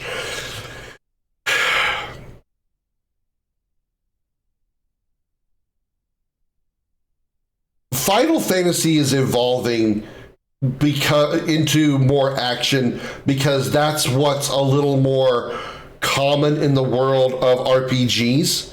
Yeah, they've always adapted. Yeah, Final Fantasy is evolving into action RPGs because action games are the more popular thing. Turn-based RPGs like the old Final Fantasies from 7, 6 and backwards, like 8 and backwards, 10 and backwards, they are not common nowadays. And anybody who, and I'm not directing this line at you specifically, Red, but anybody who's ever complained about Final Fantasy not being turn-based anymore, I've always wanted to point out that Final Fantasy is not the only RPG series in existence. There is a number of fantastic RPG series that still do, as far as I'm aware, turn-based JRPG combat. Tales of series is a good example. You mentioned it with you mentioned the Tales of. I didn't know Baldur's Gate was turn-based, but yeah, they're slightly older now. They're on the Xbox 360, but there's Blue Dragon. There's the other one that's really obscure, Eternal Sonata. You know, those are two. Here's something that's actually more recent, even if it's a more of an indie title. Sea of Stars. Those are all turn-based JRPGs, and they're all great. Granted, they're not series, but they're great. So, you know, being a Final Fantasy fan, I can see how the draw away from JRPGs, a turn-based JRPG, is kind of sad, but you also have to remember there are it's not like they've stopped existing altogether. It's not like, oh, Final Fantasy is now all action RPGs. No more JRPGs ever. We're never going to see turn-based ever again. They still exist. And they're still going to exist. There's going to be developers who are going to make JRPGs. I'm one of them. Granted, yes, I know I'm an indie developer, but I'm one of them. I'm making turn-based JRPG. Hello. That's just me. I haven't played Lost Odyssey. That's pretty good. But I hear it's good. Other JRPGs that are turn-based are common. The Dragon Quest is Dragon Quest. For some reason, I never thought of Dragon Quest. Tales of Hyperdimension. What about? I've heard of this series, but I haven't actually played it. What about the Dot Hack series? You know anything about Dot Hack? I love 16, it's awesome, and I have lots of time in 11 and 14. Yeah, I'm well aware how much time you've got in 14. Good God, I've seen all the stuff you do. Whew. The thing about 14 and 11 for me is that they're MMOs, and I don't really have a lot of interest in putting a lot of investing a lot of time into them, especially since a lot of my time is spent creating content in some way, whether it's here for streaming or whether I'm making my own game in RPG Maker. I don't really have the time to set aside and focus on a literally never-ending game like an MMO, like a Final Fantasy 11 or 14. I have MMOs that I do occasionally visit, and I would like to play some every once in a while on stream. That would be Star Trek Online, Star Wars: The Old Republic, City of Heroes. 14 is among those as well. It's just a little bit more difficult to do because it's a subscription. I do have the subscription service, so it's a little bit more difficult to do.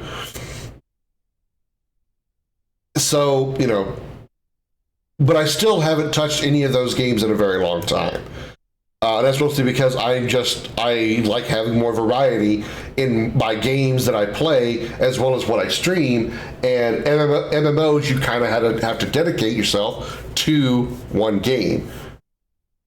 That's just their nature, and there's nothing wrong with that. That's just their nature, and I don't really have that kind of. I'm not willing to do that kind of commitment.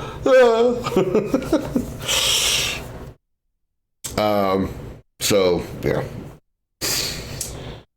I think I have one more point I wanted to get to, but I don't remember what it is. But yeah. So again, I apologize to the YouTubers again for stopping all of a sudden for a long chat. But sometimes it's going to happen in these videos. If you don't like it, go find somebody else's video to watch. That's just how I roll, dog. Can you tell I'm white?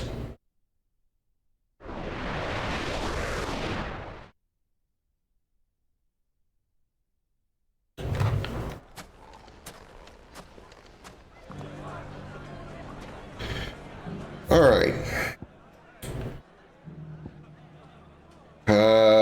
Krita. Navaz is probably closer.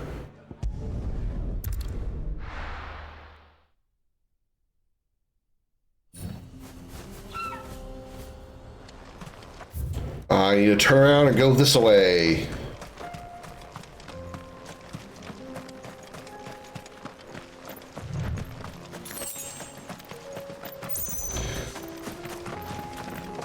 I will say that I didn't really know what to expect when it came to this Final Fantasy game because I only played the demo and never watched anybody else play it.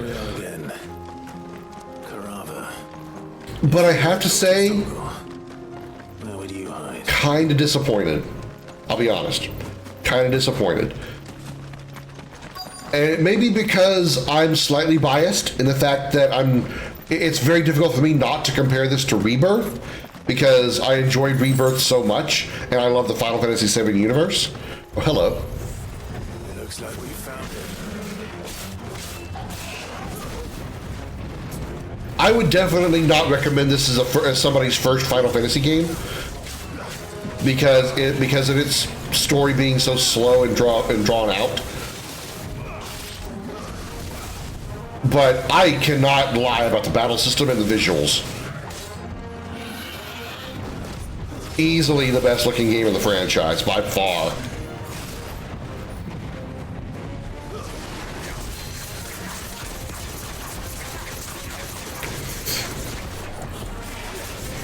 I can't imagine how much better this game looks on PC.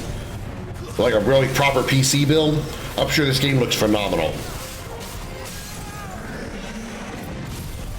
I did not mean to do that.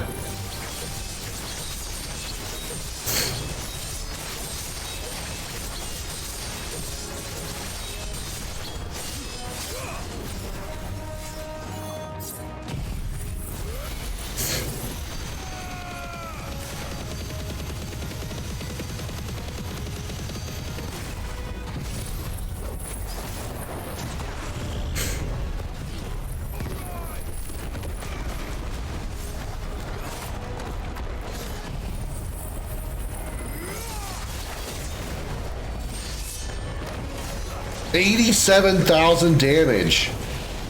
That's a new record.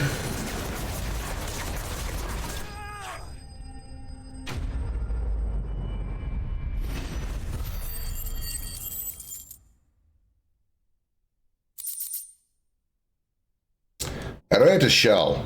Nice. I better get these materials to Mid so she can finish her prototype. Not just yet. We have more side quests to get into. Because this is the final chapter. They load you with side quests.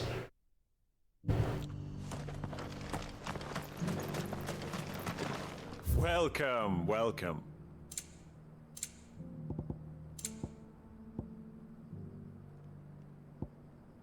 Go safely. Tell me what to do. You can't tell me what to do.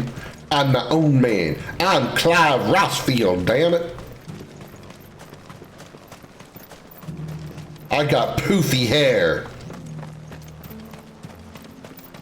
Where am I going? Not the correct direction. That's where I'm going.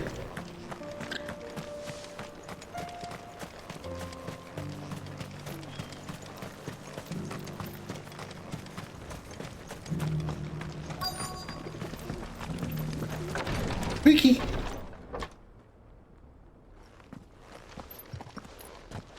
Sup, Altair? Or Ezia, whichever one wears that outfit. I trust your journey was not overly onerous. Cyril, you found a letter from Father. Yes. Probably one of the best fleshed out characters in the entirety of Final Fantasy. I can agree. He's also the oldest. Did you ever think about that? If you would do us the honor, my lord. He's actually the oldest of the main protagonists in the Final Fantasy franchise. Because he starts at the age of 15, and then like there's a 13-year gap with the beginning of the game, and then 5 years after that. So 18 years have passed since then. So that makes him 33? Yeah, it makes him 33. That's the oldest. He's the oldest main character of the Final Fantasy franchise. Noctis, I think, is 28 at the end of 15. Because I think he's 18 during the events of younger Noctis, I guess. And then after the 10-year time skip regarding the being in the crystal, that's still, I think he's only 28 at that point. Yeah. Yeah, I think Noctis was only, I think he was 18 during the main story of 15. My beloved sons, I know that I ask much of you in this coming war, but I see no other way to secure a future for our duchy and our family. Yet even should we succeed in subduing the savages and winning back Drake's breath, the threat of the Blight still looms, and only with all Rosaria striving as one might we at last overcome it. I have made plans to see us through, but such are the obstacles that stand in our way. It shall likely fall to you to continue my work. I know that you have the strength, the courage, and the will to do so. This shall be an arduous inheritance, so I offer you another, that you might be reminded of the love and the faith that I hold for both of you. Your father. An inheritance. It would seem the late Archduke penned this missive shortly before his passing. The day before we left for Phoenix Gate. His passing, you mean before he was beheaded in front of Joshua? His plans for the duchy, your grace. Your father entrusted them to my predecessor, the former bearer of the Burning Quill, who entrusted them in turn to me. The complete emancipation of bearers, stated aim. But your father's dream did not end there. His Grace also spoke of building hospices to care for those. How do you feel about that one girl, Clive's girlfriend? And the founding of a new university. Jill. Of non-magical technologies. With the Blight. She isn't a bad character. Across the twins. I like how she had her own, like, Luna Freya. No, that's Noctis's girlfriend. Which honestly, I was not into. Luna Freya is not attractive to me at all. No, I'm all RNA all the way. Had he not, he would never have written this message. But nor would he have entrusted his vision to his most faithful. I do like Jill's own demon shielded you from demon story. Like she has her own demons that she's dealing with. The fact she's dealing with dealing with her past of being essentially a weapon for the Iron Blood Kingdom. The murder of innocents as well as even children, and finally going back and killing the man that forced her to be that way. What do you mean? Mayhap it is. And I think she's a nice, after all, nice love interest for Clive. My predecessor extended only. But there's not much. There's not much about her. There's not a whole lot of depth. With the one who might execute it, or a part of it, at least. And where is this woman? She awaits you in the archive, Your Grace. Bosch had great depth too. Yeah. The fact that he was imprisoned, even though his twin brother was the one that did all the bad things that started all the stuff in 12. Spoilers for anybody who hasn't played 12. Here.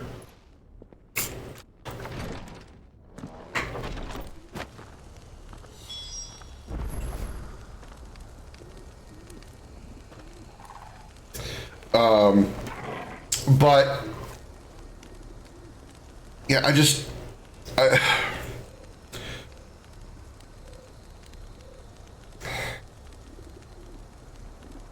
don't dislike Jill. I don't hate Jill. I don't think she's a bad character. I just don't feel. Honestly, here's the best way I can describe it. I don't really feel anything for Jill. I don't feel positively toward her. I don't feel negatively toward her. I don't find her even like. I mean, I think she's more attractive than Luna Freya, since we brought that up. I think she's cute, but I don't think she is a very attractive character as far as like visually. Her skills are kind of cool, but I just don't really feel anything toward Jill at all. Like she's just there. That's all I feel about Jill.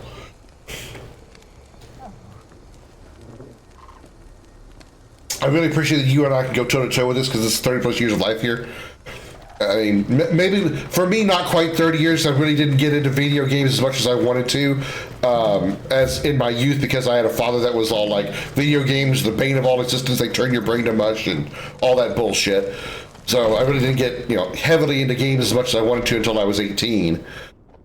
But I can agree. You don't feel the same as Aerith. Oh, definitely not. Definitely not. I mean, Aerith, while I'm Tifa, I'm Team Tifa, without a doubt. And it's not just because she's got like triple D breasts, and yes, I do know that fact because I have looked this up. But set that aside for a second. Even if she wasn't, I would still be Team Tifa over Team Aerith, because Aerith, while she's cute and she's charming and she has a mystery to her with the fact that she's a Cetra and all that, there wasn't really anything that drew me to her. I think it's because she's too, in a way, sort of pretty princess for me. She's too, I don't want to say damsel in distress, because she can handle herself pretty well. But she's just a little too pretty princess for me. Tifa is a little more, I feel like she's just a better character. Yes, well, I don't like the fact that she lied to Cloud throughout the majority of Final Fantasy VII until she was forced to, like, reveal herself, her lie and whatnot, and holding back the truth from Cloud. While I don't care for that, I appreciate it because it is a part of her character. It is a way for her to, it shows how much she cared about Cloud's well-being, even though it meant being dishonest with him, which is not ever really a good thing. Been playing Final Fantasy since I was 5. My first game was Final Fantasy VII, obviously, and I first played it like fully myself. I think it was like in 2000. It was on the PC version, because I've never actually played the original PlayStation version of Final Fantasy VII. That's the only version of OG7 that I've never played, is the original PlayStation version. I played the first PC version. I played the Steam version, obviously the PS4/PS5 version.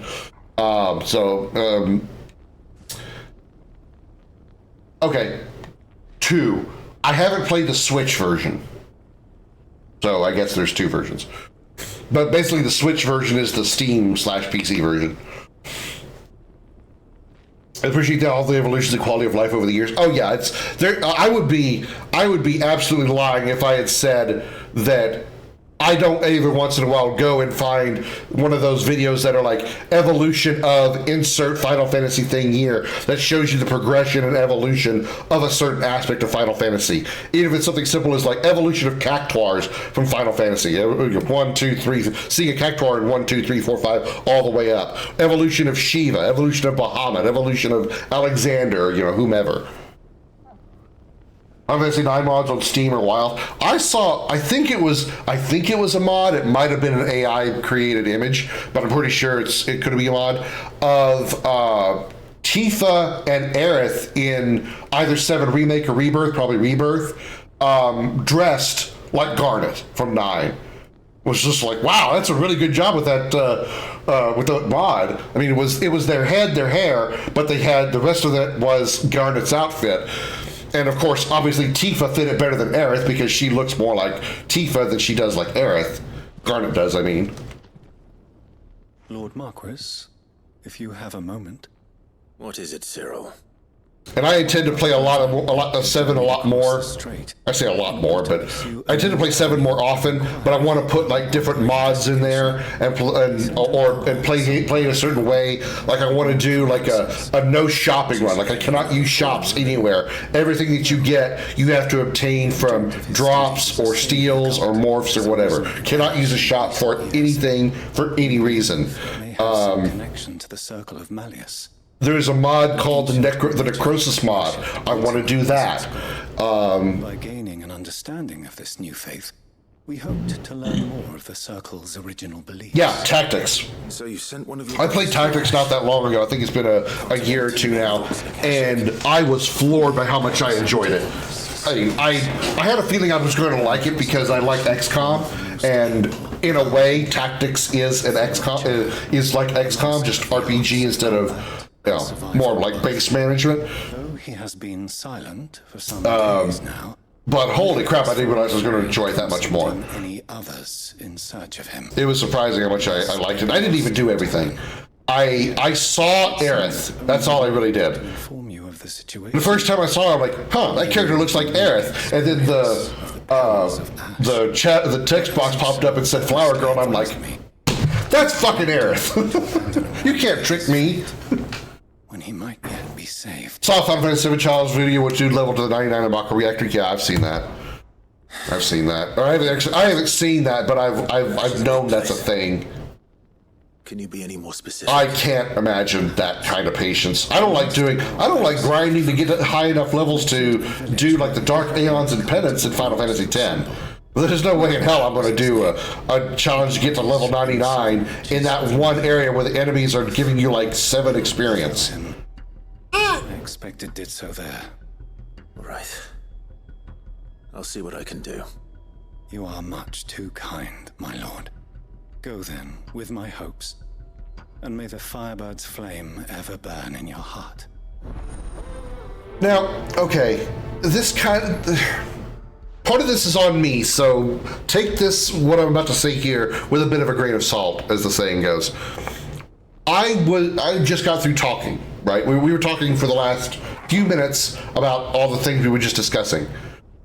And yeah, obviously I couldn't pay attention to what was going on in this conversation here, but this was just so drawn out that everything that I said, we talked for so long, and this side quest conversation just kept going. It just finished. This is what I'm talking about this game's side quests, is just, they're just so drawn out. I know it's supposed to be world building or character building in some way, depending on the side quest, but again, look at something like Rebirth. Yes, there was a ton of side quests in Rebirth, but they all had a use, and they were all rather succinct and simple and to the point.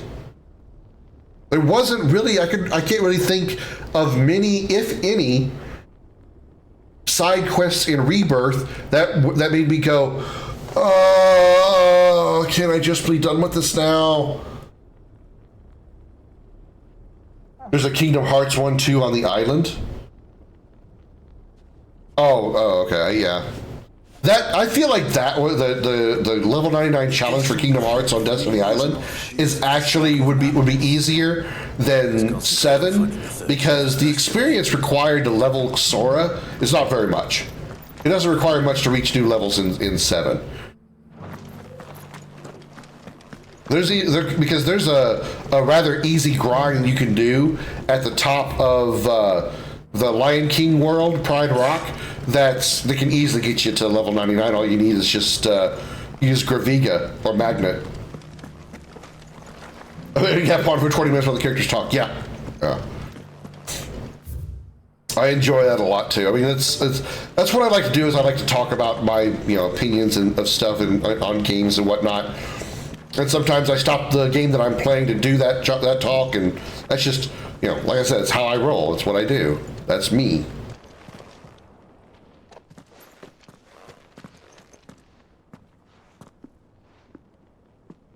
My lord, your grace. I hardly recognize you. I am Goditha, retainer of House Rosfield, loyal servant to the Phoenix and his shields. Your father, the Archduke Elwyn, entrusted me with the delivery of a gift. I only hope you can forgive my tardiness in bringing it to you. Lift up your head, Lady Goditha. It's like going out and making coffee while you're 70 nights of the round. Yeah. For your service to our house and to our father. I merely did my duty, as any proud Rosarian would. My lady, perhaps you could explain. Quadra magic doesn't work on Knights of the Round. The gift you bring. As I'm sure you know, it has long been the custom for the children of House Rosfield to be presented with certain. W7 does. Quadra magic doesn't. Coming of age. Indeed, it has. Our father often spoke of the day when our turn would come. And had he lived to see it, he would have presented you with the treasures I bear. Matching armbands for you both. Alas, he did not live. Oh yeah, it does. Yeah, it does on every other one. It was taken from us even before they could be completed. Knights is the only one that Quadra magic does not work on. Each armband was to be finished himself, but it was not to be. And his gifts remained incomplete. I'm glad the PC versions and the PlayStation versions have the fast forward function. Wish that you be presented with the finished articles, not these works in progress, but with his grace long since gone, and the stone left unclaimed. I had little choice. You are grown men now, and his house is yours. And while I would not presume to insist upon your claiming the Heartstone in his stead, I know that nothing would have pleased him more than for you to do so. Thank you, Lady Goditha. What say you, Clive? What else? Of course, my lady. May our father's will be done. Oh, I am much obliged. Do you know where we might find this Heartstone, my lady? I do. Wish I could voice mod some of the characters from the side quests. Simply happening upon it. It is found in the bellies of elder griffins, you see. We do at least know where to find one. A certain specimen has made She's talking to the fart sound of chipmunk. Far from here. A certain specimen? You are most perceptive, Your Grace. In answer to your unspoken question, yes. In fact, this is the very same beast your father meant to slay. I have been tracking its movements since you were but a boy. Were you to slay it in his stead? I understand that it's the I don't mean to keep bashing on this game, so I apologize if you're a fan of this game. But this one thing that bothers me about this game is the old English type of dialect and dialogue this game has. Especially when I'm trying to like read some of the dialogue, and they have that ye old English type grammar. It just annoys the hell out of me. Was your reaction when you discovered Joshua was alive? You teamed up with him.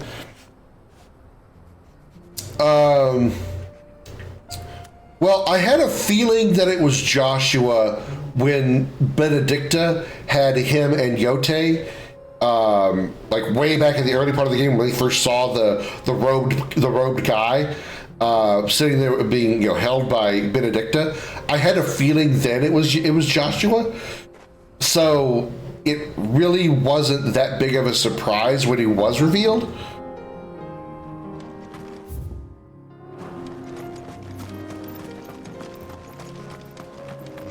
And one other thing, again, I'm kind of picking at the game and bitching about it, but this game is predictable. There's been so many times I have like predicted or guessed something is about to happen, and that exact thing happens. A griffin. And it's just like,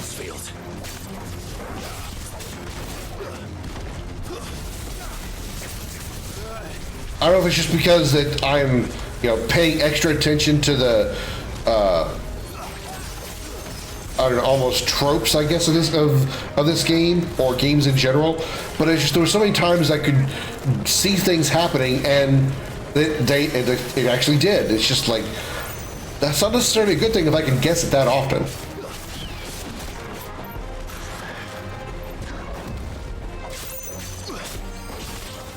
Like I knew we were going to get Shiva long before. Oh fuck! I forgot he's got that skill. His blowjob hurts more than my blowjob does.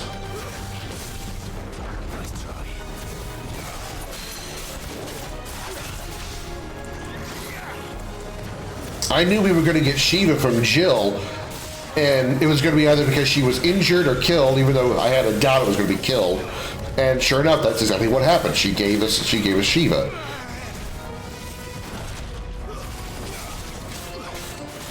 At the very beginning of the game, when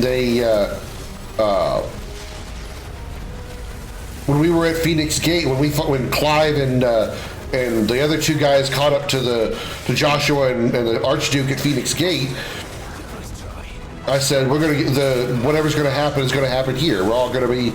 We're going to be attacked, and at least Joshua, at least the dad's going to be killed. So it was just kind of, I appreciate it when I'm able to guess the game, what's going to happen in the game like that. But on the other side of the coin, I'd like it better if it surprised me. And it was hardly any time this game surprised me.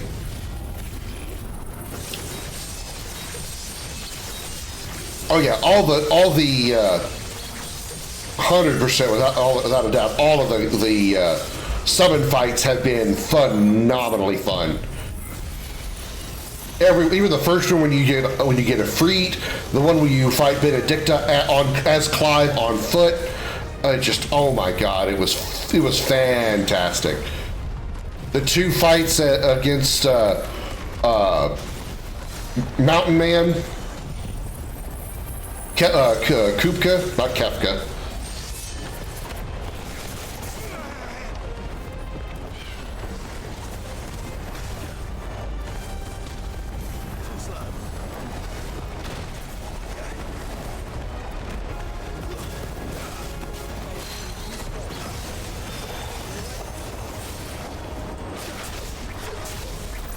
You sure like casting that Witch's Ladder shit a lot, don't you?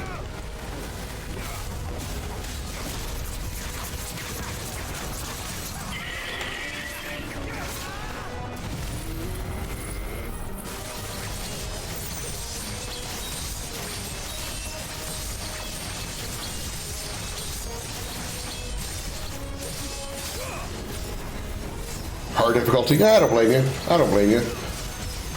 I don't think I will, because I really don't have I don't really have much of a desire to play games on a hard difficulty. It's just not my thing.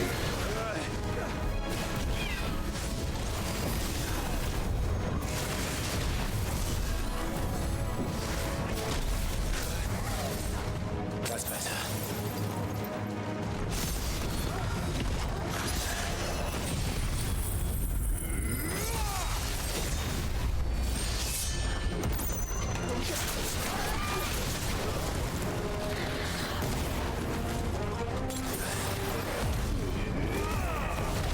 I never played Remake, I never played Rebirth on hard. I don't think I'm going to do this on hard either. I just really don't have a desire.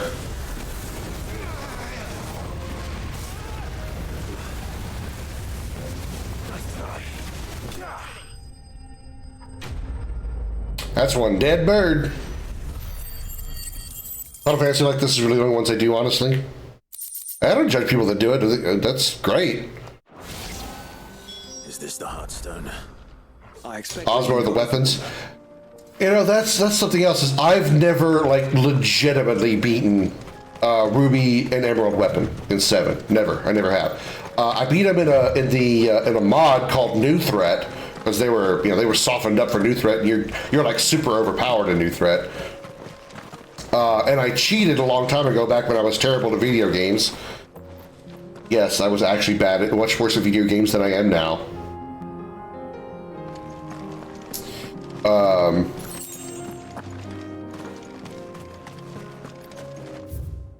I going the right way? Oh, I need to go back to Temple War. Okay.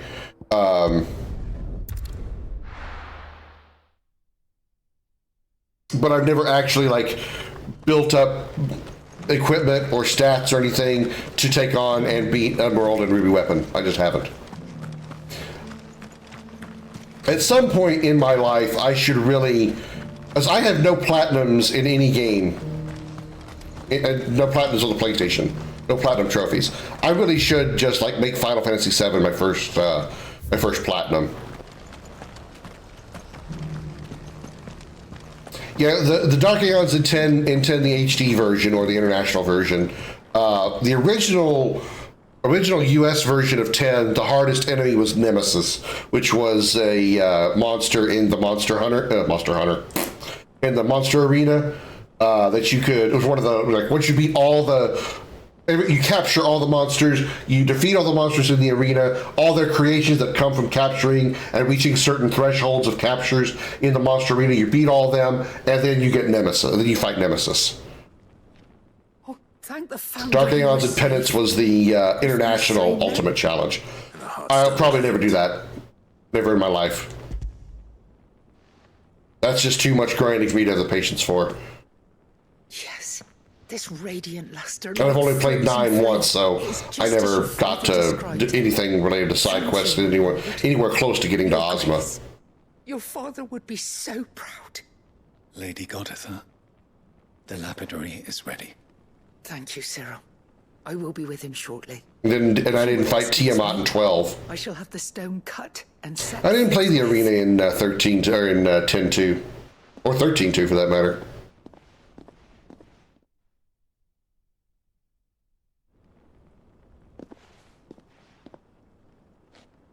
The armbands are complete. Pray, take them. They are yours, after all. Heartstone is harder and more enduring than Garnet, or even Ruby. It symbolizes unwavering will. Heartstone is harder than Garnet? Well, I bet Zidane would disagree. Circling the stone represent the unbreakable bonds between you. It's a message. Father knew we had enemies both inside and outside the duchy. Enemies who would thwart his vision. Only with unwavering devotion would it ever be realized. And only if we stood together, as Phoenix and Shield, as brothers in arms. Only then might those enemies be overcome. Indeed. Tell your kids to keep it clean, or else the commander's going to come over and... His heirs. But this was more than just a message. It was. I don't know. I was going to make some kind of scary threat, but I just didn't have one. Always be with you. Thank you. I'll shake my commander finger at them. For remaining the steadfast custodian of our father's will. Forgive me, my lady, but there is something I don't quite understand. The Undying told me that after Father died, Mother claimed all of the ducal treasures for her own.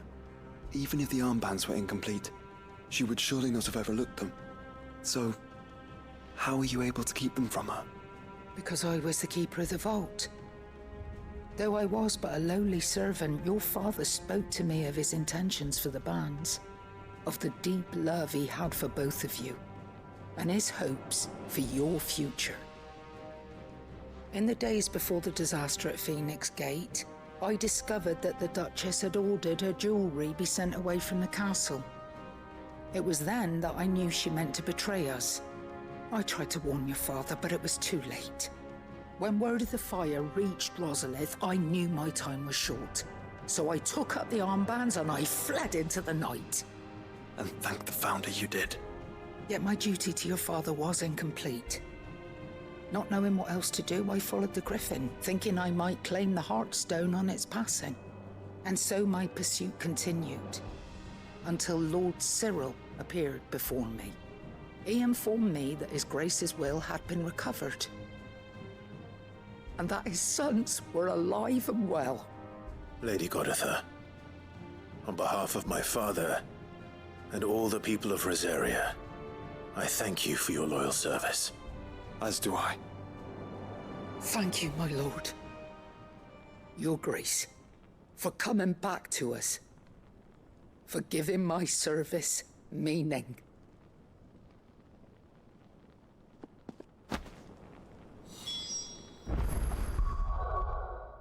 Okay, so we got some armor.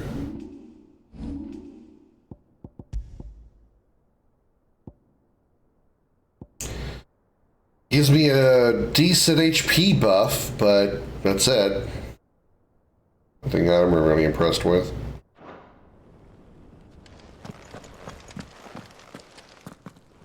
The bands suit you well. It must be gratifying to finally receive the inheritance that was denied you for so long.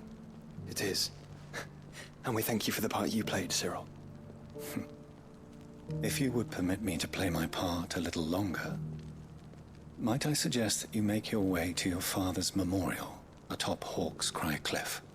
Let him see that you have received his blessing, and that his vision lives on in you. I suppose it would be churlish not to. What do you say, Clive? Should we pay Father a visit? I think we should. I was hoping to be able to offer him my thanks before we left for Origin. Your father's helm is enshrined there. It has been since the day we recovered it from Phoenix Gate. I prithee claim it, for it too is a part of your inheritance, and I do not doubt that your father would prefer it in your hands than perched upon some lonely rock. Thank you, Cyril.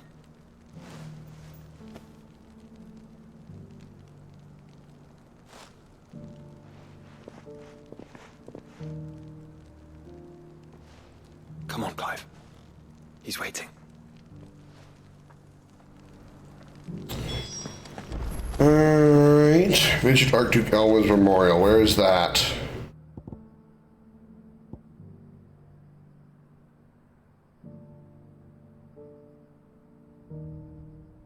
Well, nonetheless, I gotta go to Bachland anyway, so if that's what we need, then we'll go that way.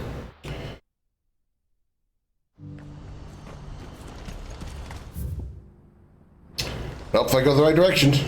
Do you see that too?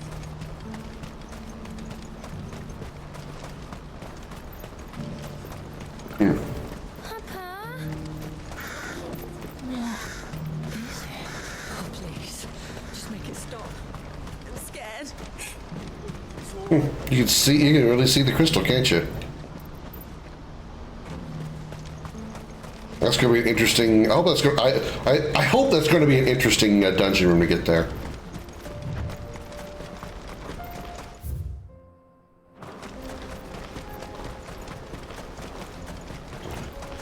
All right, I'm pretty sure we're not going to have anything exciting worth fighting. So let's just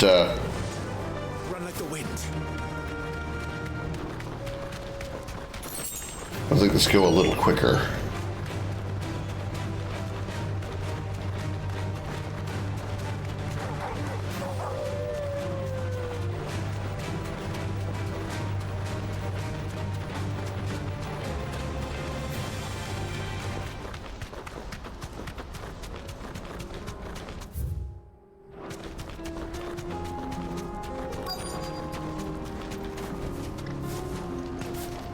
Can't be Rutherford, can it?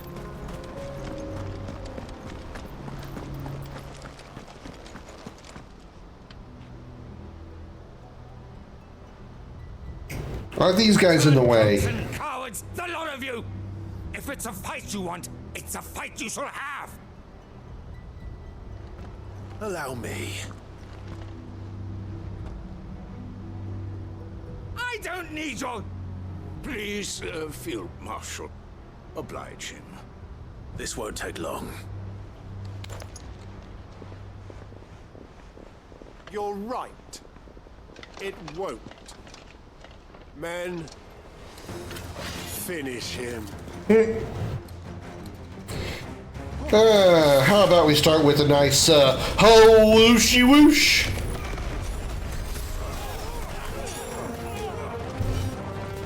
And then oh whooshy whoosh.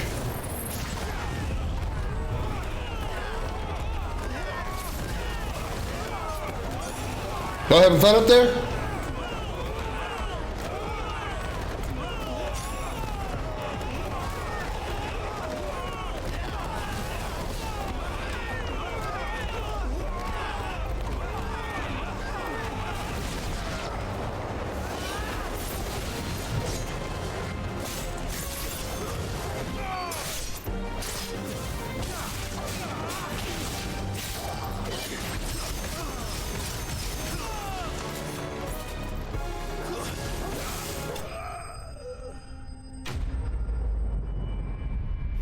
It's really fun watching them all just go, round and round and round in circles that they go.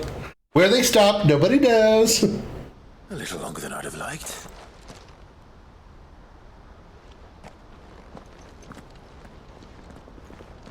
Like any child got a half-done job, so he gets to do some of it again. Field Marshal Havel, I presume. Are either of you injured? No, my lord. You arrived just as Yeah. our escort turned on us. Fucking traitors. I'd heard reports of soldiers in the outlying regions. I talked about this before, too. But I thought the corruption had reached so close to the heart. I know this is very, very hypocritical of me to talk about, considering my stream and me just in general. My lord, but I just don't feel like the F word fits in Final Fantasy. Maybe in 15. Maybe in 15. It would have been, I think it would have been okay if there'd been like a fuck thrown out every once in a while from maybe Noctis or Gladio, something like that. Before I agree But to anything. I don't know, it just feels so unnatural and forced coming out of the characters in this game. Even in the most angriest moments. From all this. I don't know, it doesn't feel right. Benefit from further chaos. Played the side games. I've played a few. Obviously Tactics, 10-2, 13-2, Lightning Returns. I want to play World of Final Fantasy. I played Dissidia, Duodecim. I need to finish Duodecim because I just did the, I just did the Lightning, Vaughn, Laguna, Tifa, Kain story. In order to take it, we must stand together. Even if it be beside those with whom we don't see. Oh, those. Wait. How is Bushido Blade a Final Fantasy? Certainly not the words I expected from an... I've heard of Vagrant Story. I haven't played Xenogears. Your uncle was I've played Xenosaga. I need to go back and do those on stream. Air Guys. Air Guys just has Cloud and Tifa in it. It's not really a Final Fantasy game. All right. I'll start by ordering my most trusted guard to bring the Dalmekian fringes under control. Next, I'll make contact with my counterparts in the Imperial. Yeah, the city of Duodecim was really good. Order in their own territory. Thank you, man. I would have given anything for Dissidia NT to have been good. That I can bully some sense into a few generals, but those they answer to require a different kind of persuasion. And when it comes to honey, because I wanted to see, you know, all the characters that you see in Dissidia and Dissidia Duodecim, you know, in PS4, PS5 level quality. Whoo, it looks so good. But god damn, does that game suck. What we need. Play other Squaresoft side games. I've played a few Square games. Nier Automata, Nier Replicant. Of a different kind, perhaps. Well, beggars can't be choosers. I suppose we'll all have to find. There's probably a few Square games that I've forgotten about. Very well. Send your man to me right away. I shall.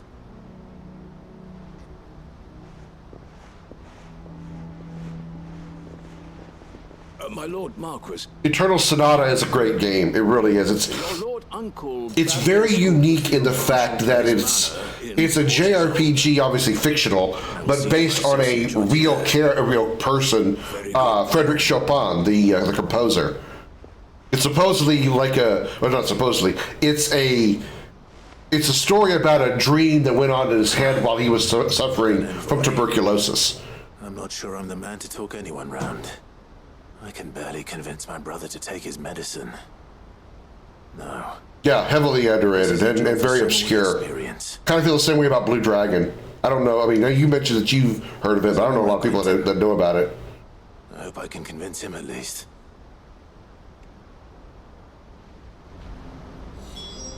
I need to play both Blue Dragon and Eternal Sonata for stream. Okay. Do we have any more side quests here in this area? We do not. We can go here, where there's a will. That's got to be for the brothers. Yeah, Blue Dragon was good. One thing I liked about Blue Dragon was the fact that you could like sort of lasso in a group of enemies. So you're going around like the world map or whatever, and then you would like send out like a ring, and any enemies in that ring will become all encompassed into the next encounter. That I'm less certain, especially knowing what we know now. I didn't want to fight these Akashic Chocobos, but you know what, fuck that. Hironobu Sakaguchi was Chrono Trigger, right?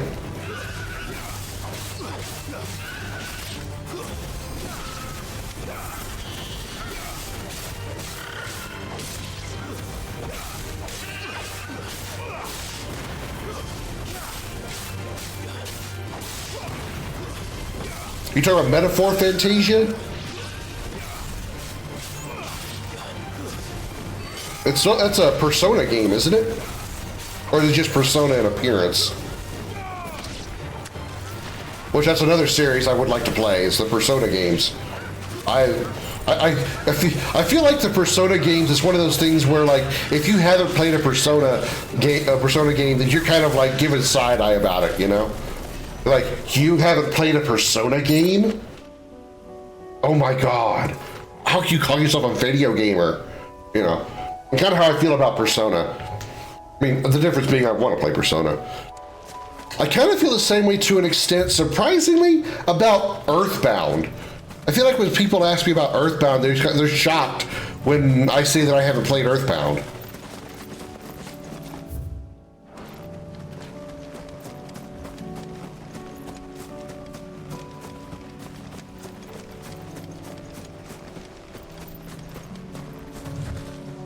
Where the hell? Oh my god. It's down there. God damn it.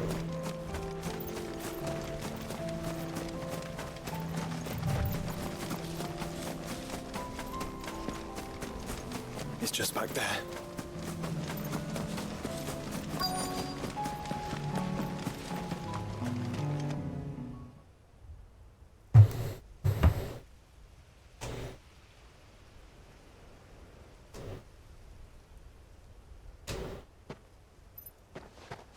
convenient nobody came down here and stole the helmet.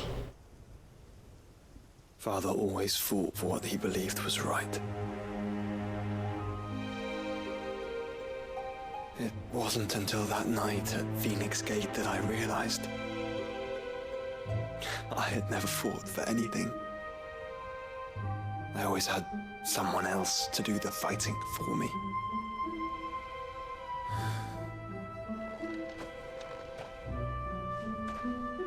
No matter how fate conspired against him, he never lost heart, never looked back, never stopped fighting.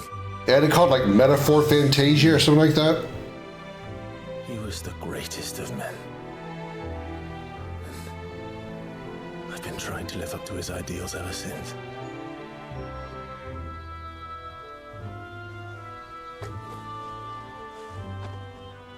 We all have, Clive. We all have. And we'll keep trying. Because that's what he would have wanted. His last game, Nobuo Uematsu, completely composed. Even if it meant gives me more incentive to play it then. Gods in the heavens. I shall be borrowing this, Father, if I may. That you might watch over us as we follow in your footsteps.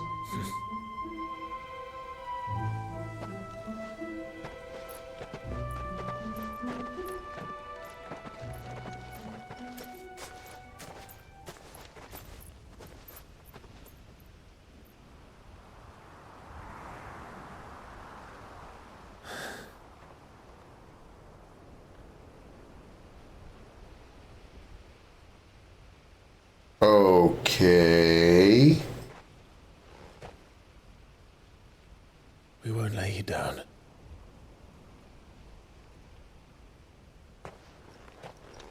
Yeah, I want to play the Xenoblade Chronicles games as well. That's why I got a Switch so I can play some of the Nintendo exclusive stuff, things like Zelda's and Xenoblade Chronicles, things like that. Yeah, Octopath Traveler I hear is really good. Octopath Traveler, Bravely Default. Bravely Default is basically Final Fantasy just without the name, from what I've heard. Like they even have like Final Fantasy like magic names like Fyra, Fyraga, stuff like that. Okay, from what I heard, I could be wrong. Joshua has joined Clive's party and will remain with him until departing for Origin.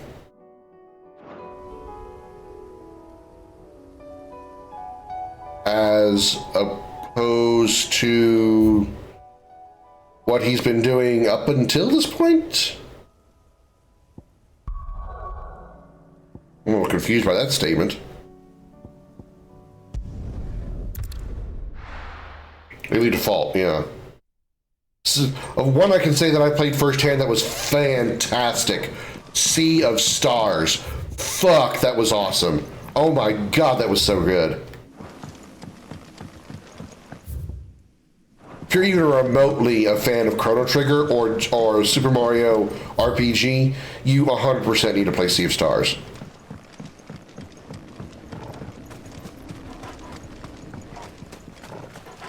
Yeah, I don't recall ever seeing a Fyraza. Star Ocean was good, yeah. I've only played Star Ocean till the end of time. I know they did a remake recently of is it the first? I think it's the first and second one. They call it First Departure and Second Departure R.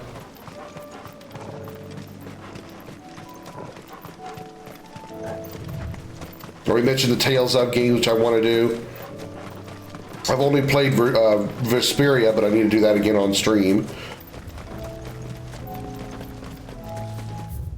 Oh, fuck me. Oh my god, really? Can we just not go into a burp fest? Or hiccups, I mean.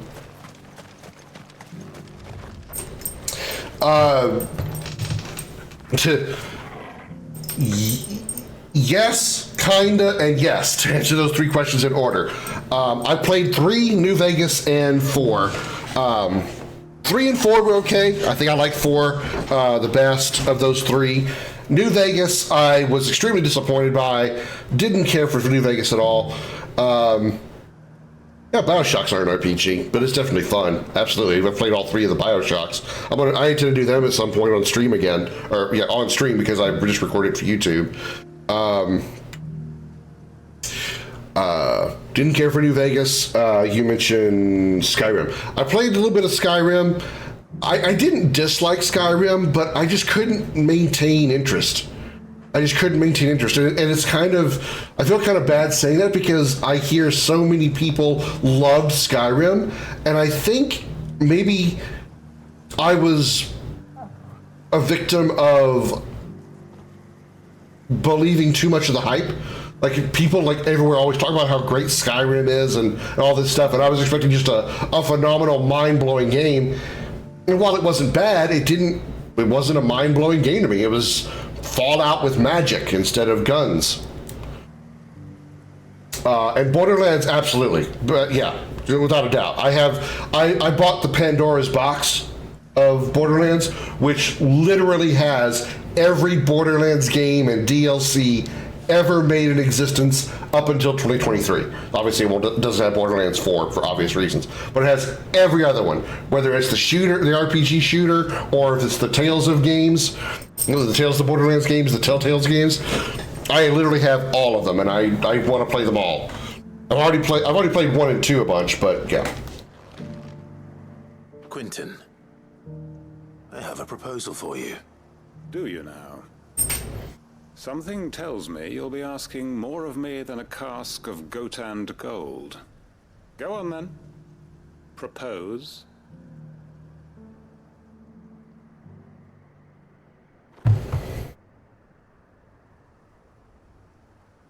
You'd have me convince the chiefs and chamberlains of the realm that they should simply swallow their pride and do the one I think Wonderland's is in that collection, yeah. Possible for thousands of years. Was there anything else? Perhaps I can fetch you a meat pie as well. I know it's a lot to ask, but I can think of none better suited to the role. And you'd have me give up what little I have left to do it. I told you, Clive. The people of Lostwing are my family, and I cannot abandon them. You'll have to find someone else. I'm sorry to hear that. So am I. And why might that be? What he's asking. How's it any different to what you've done so far? They want you to speak for those who can't speak for themselves. That's what you do best. If it's the vineyard you're worried about, we'll see that the grapes are picked and the tons filled. You know we will. It's not that. Then what is it? You said yourself we're family. Don't you trust us? You know that's not what I'm... Then what are you saying? That only we are worth saving? Why turn your back on everyone else? You convinced us we can build new lives for ourselves. And if you can do that, who's to say you couldn't convince the entire world? Take a moment to look at this. Argument. I fear that any rejoinder I make might fall somewhat flat by comparison. So you'll join us? That's the wrong one. You need me. Field Marshal Havel There it is. wants to speak with you in person. He's currently in Port Isolde. Those are the games that I have in my library right now. It's like 99% of them, I think, that I have access to right now, whether I got them downloaded for free via PlayStation Plus or Xbox Game Pass or whatever, or I have on Steam. Those are literally all the games that I have in my control, in my possession right now, that I intend to play on stream. So, yeah, I'm well aware of how I'm on your side with the backlog stuff. Complete agreement. Complete understanding.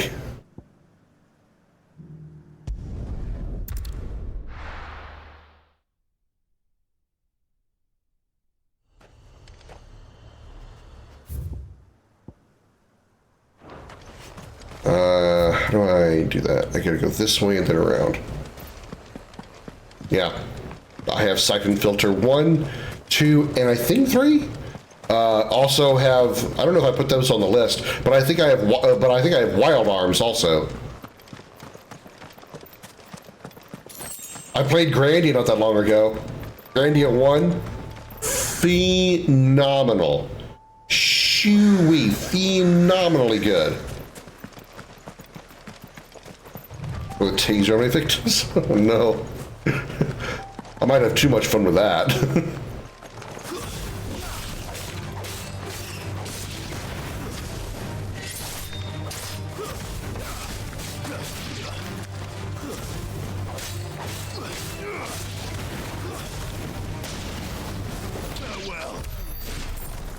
Kick the shit out of that spider.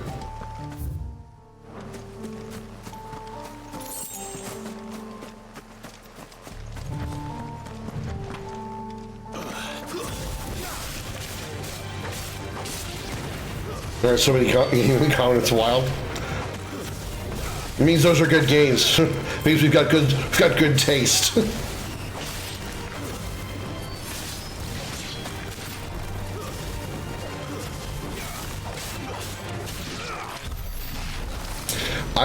I need to get my hands on a copy of these games, but there's a couple of, actually there's 3 games that I really would like to find a copy of. They're all Transformers games. Transformers War for Cybertron, Fall of Cybertron, which is its sequel, and then, you know, just not related to any at all, but Transformers Devastation. Might this be Nickelbug? I hear Transformers Devastation is really fun.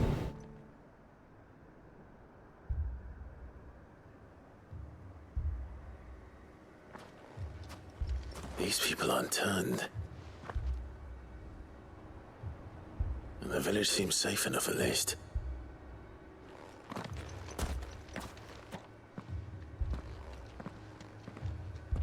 What is going on here? That's an elevator, though. That's an elevator to one of the fallen things. Did you, too, heed the call? Dude, what is wrong with your eyes? You need to stop smoking that meth, dude. Right. I came here looking for someone. To be honest, I wasn't sure I'd find him here. Let alone all of you. Is that so? What are you doing here? Is this where you live? It is my home. The others, they... I did, Red. I played it the day it came out. I played it for like 4 days. No, yeah, I think I played it for like 4 days straight. I haven't been back to it since I played it, but I really liked it. I really liked it. The Insect Glaive. Insect Glaive main, which is surprising considering I did not like the Insect Glaive in World and Rise. And give themselves to the Lord. Give themselves. Pretty much anytime I play it from this point forward, I'm probably doing it off stream. Cleanse us of our sins. I mean, unless I'm playing with friends like Bimo or you. Let us be reborn in your loving arms. Free us from the torment of this mortal realm. Bimo's who got me into Monster Hunter, by the way. They want to be saved. The Fatalis Eye? But did another foreigner I didn't like me come here? fight Fatalis. I didn't get that far. I got to like one of the Yes. He's staying at my house. yeah, Bimo does. Bimo plays she plays World. She got me into World, Rise, and Wilds. We both pre-ordered Wilds and we played it together quite a bit. At least the third chair still lives. Let's go and find him. Wouldn't be surprised if she's playing it right now if she's off work. She's more into Monster Hunter than I am. Not saying that I dislike it, it's just she's into it way more than I am.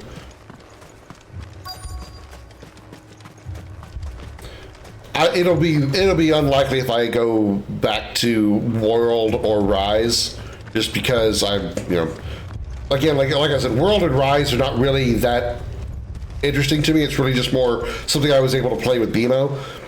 Wilds was super fun though.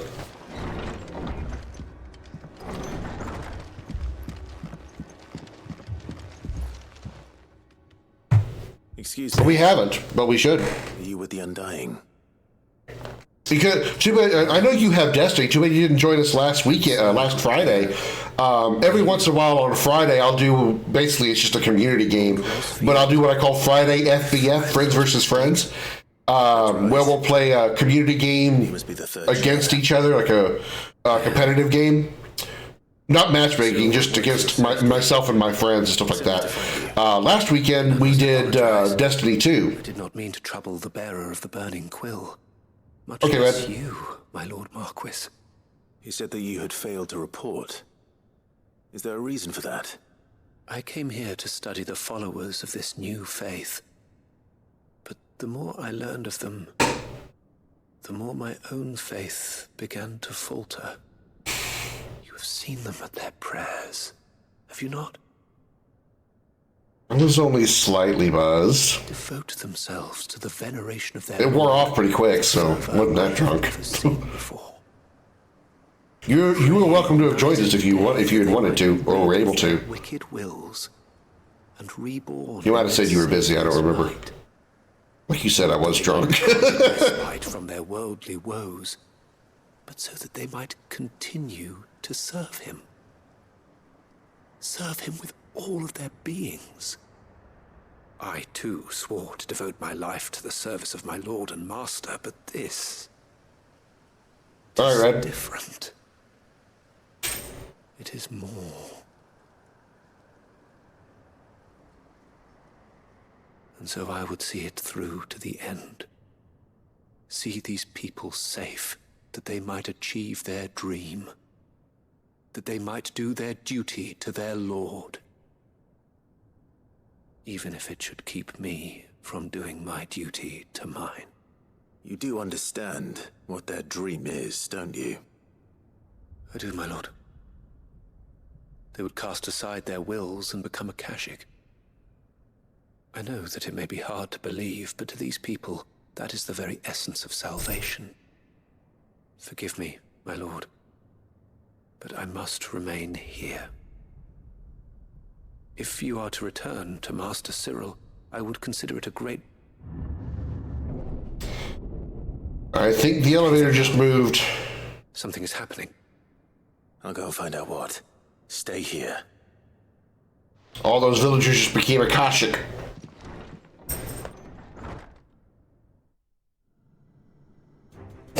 Yep, I was right. Look at this place being flooded. Once again, I called it.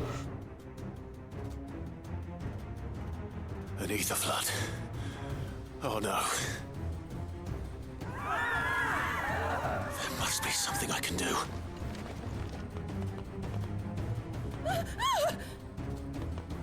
Echoes as well.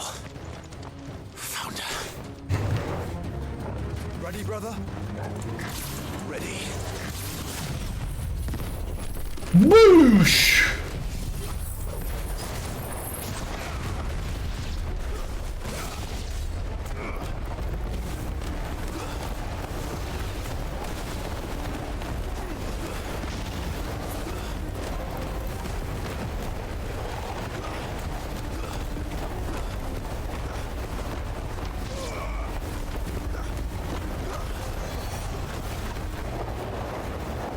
Just keep juggling him. Just keep juggling him. There we go. Swish, swoosh, swoosh, swoosh. What now? Boss time?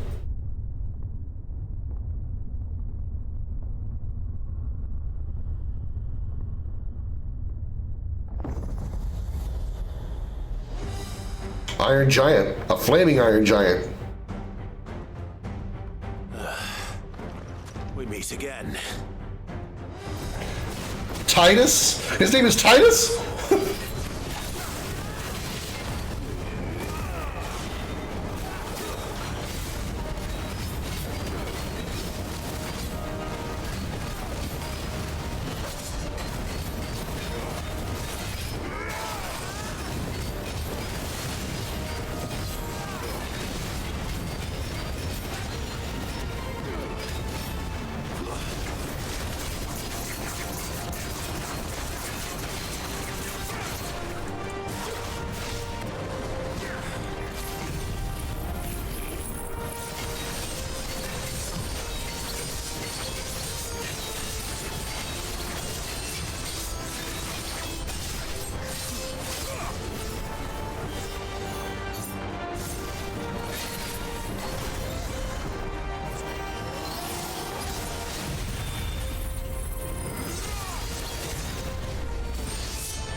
Get down here!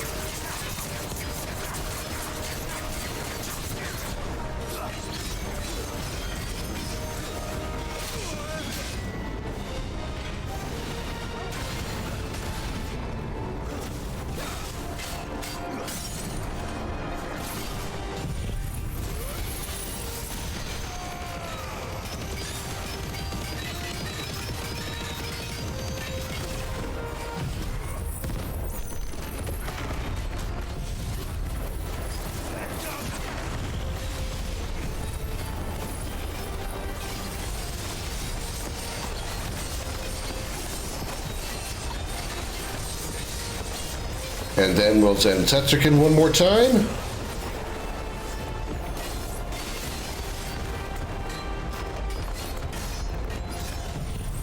I was trying to get it before his stagger ran out, but I didn't get it in time.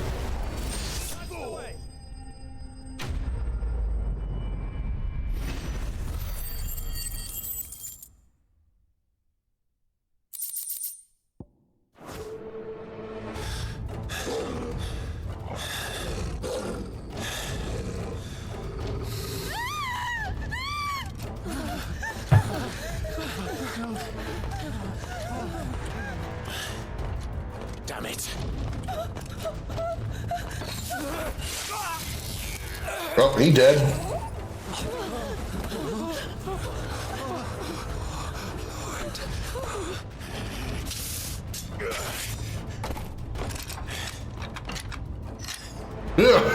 If only it was that easy. Clunk!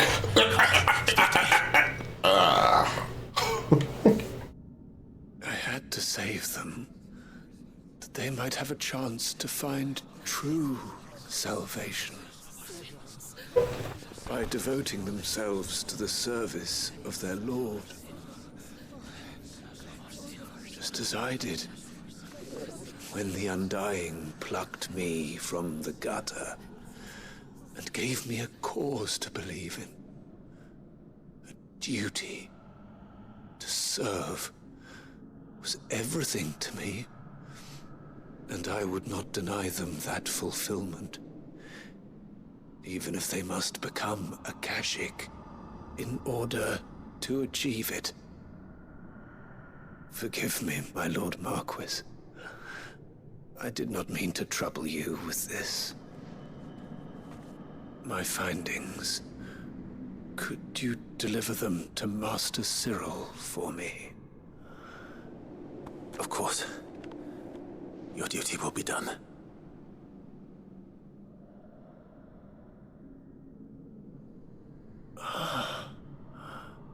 Look, my lord. They are saved.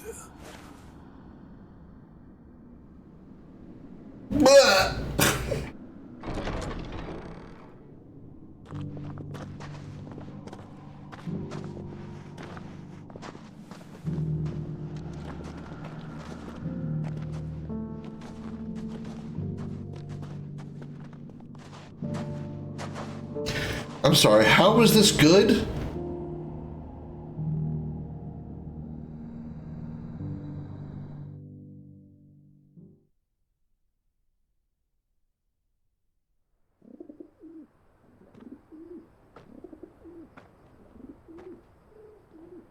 Sometime later. They are saved. Founder.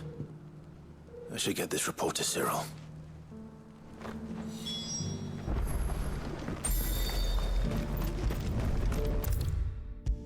I mean, it was like right there, but whatever. My Lord Marquis, welcome back. I am glad to see you hale and whole. I met with your third chair, Cyril. He bade me deliver his findings to you.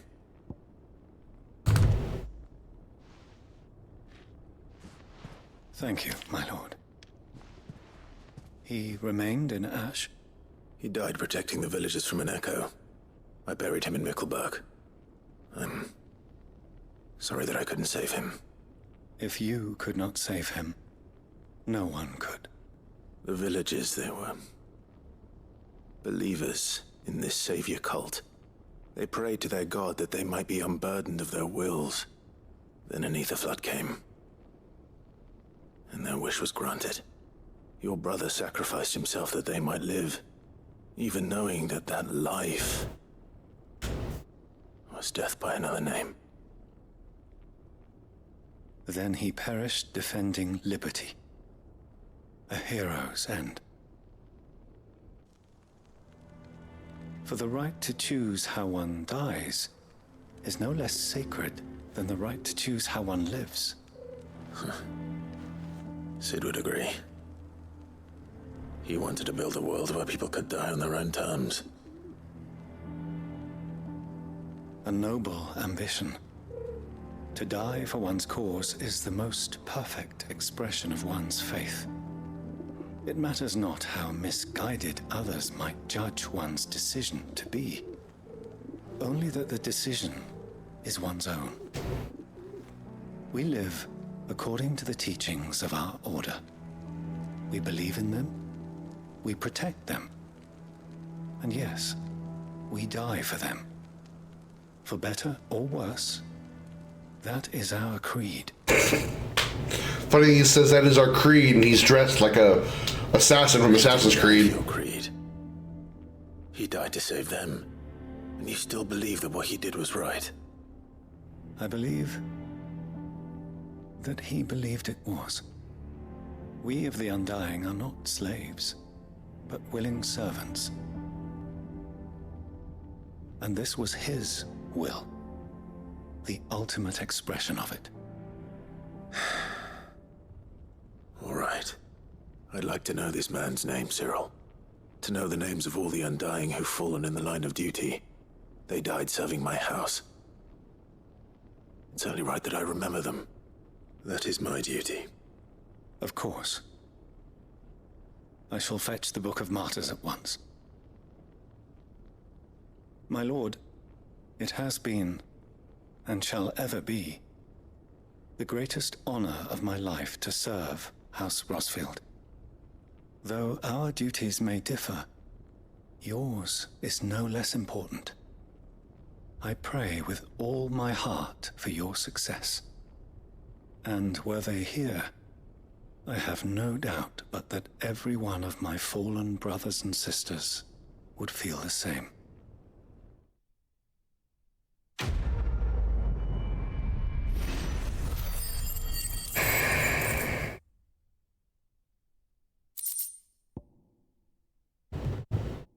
Or chakram is nice.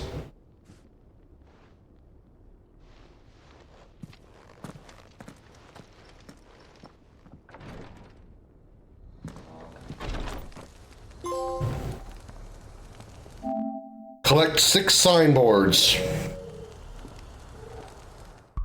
Ooh, fucking raw. Alrighty. Alrighty. I'm teabagging the planet. Okay. Looks like all the side quests are done for now, short of turning them all in. So let's do that.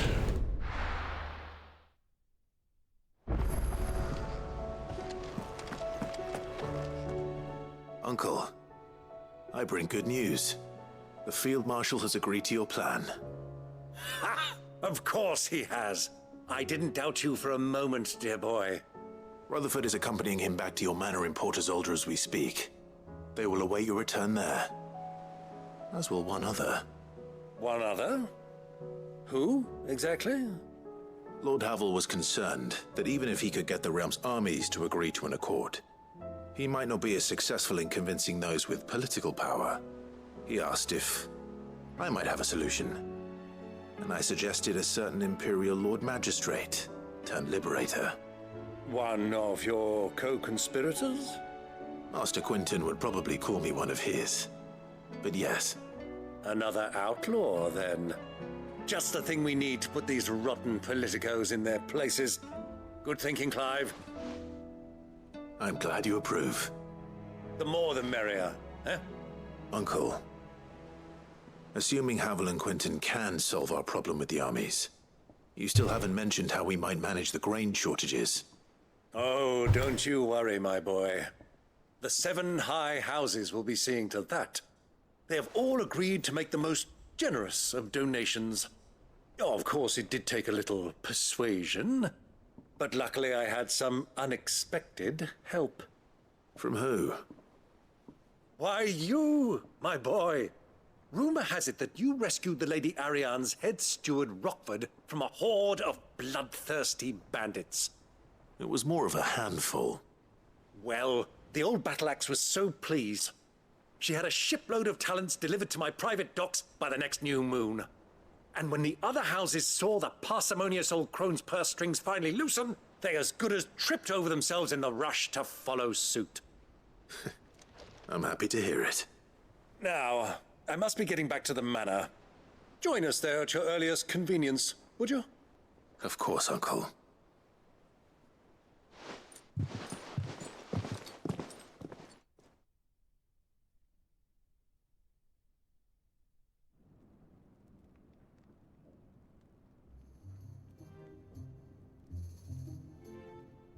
And how, pray tell, will we get that grain to the capital if the roads are still overrun with Akashic?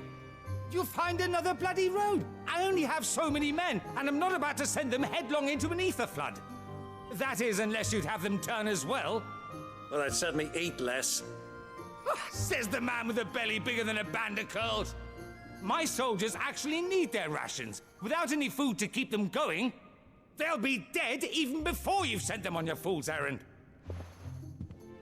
If I may, gentlemen, perhaps I might suggest an alternative approach. Though supply routes are indeed disrupted, there is no shortage of ships. Indeed, they bob away in every bay from here to Randalar, awaiting a safe haven. Allow them to make port and fill their bellies full of grain. And once those who crowd the cities are fed, ferry the displaced back to the countryside to work the fallow fields. But I'm sure that you wish to continue your discussion. Forgive the interruption. 2 such firm friends as yourselves need no help from the likes of me. Rutherford spoke fondly of the great bond between you. Us? Friends? I can't stand the man! Clive, I'm beginning to question the quality of the company you keep. And what kind of company were you expecting him to keep? The man's a criminal! Criminal? How dare you? You are not fit to breathe the same air as this fine, upstanding young gentleman. Upstanding? He calls himself Sid the Bloody Outlaw! Once more onto the breach.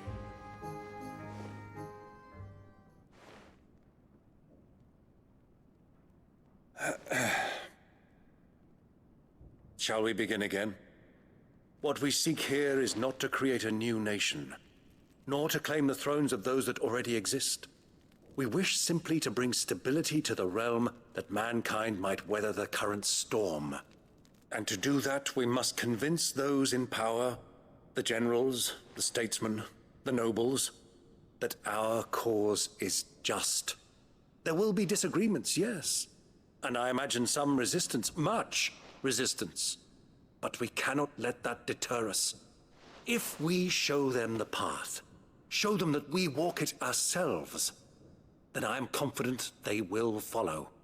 The fate of the world lies in my nephew's hands, but the well-being of her people lies in ours.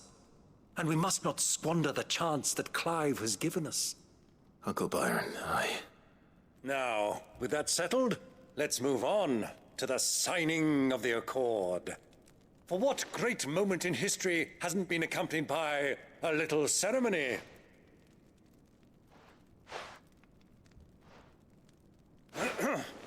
Citizens of Valisthea, I present to you the Tri-Unity. Rutherford, Mike Will.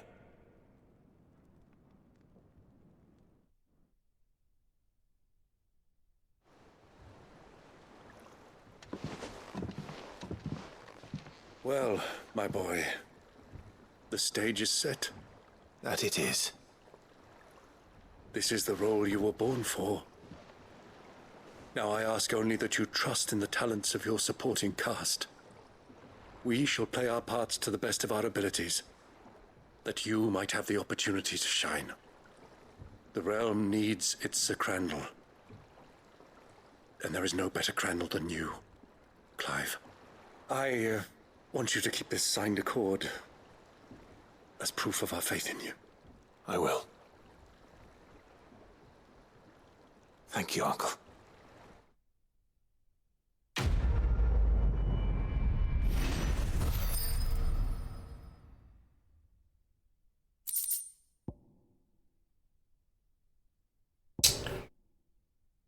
Reduce Heaven's Cloud cooldown time by 2 seconds. That's not worth it.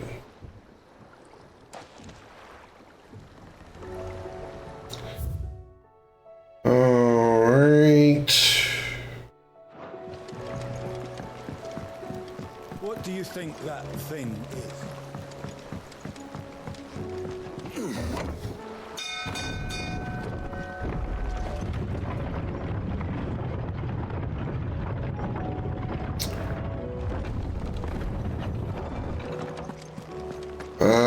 Let's go over here. I don't think I fought any new. Ooh.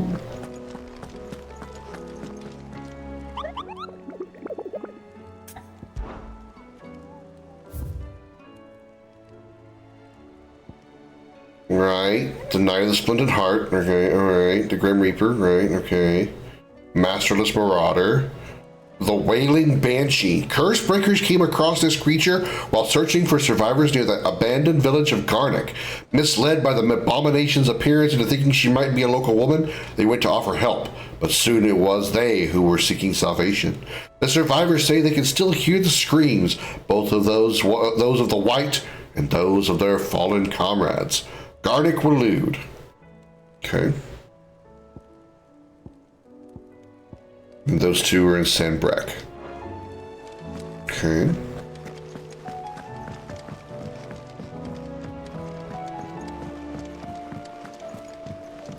I think we'll turn in these quests, and assuming there are no more side quests after that, we'll call it a night, and we'll deal with the last of the hunts tomorrow, and possibly even the end game tomorrow. Clive, you're back.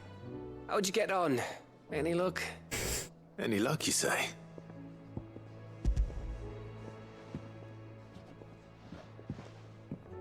Crystals crack. Is this what I think it is? Where in the hell did you find it? It's a long story.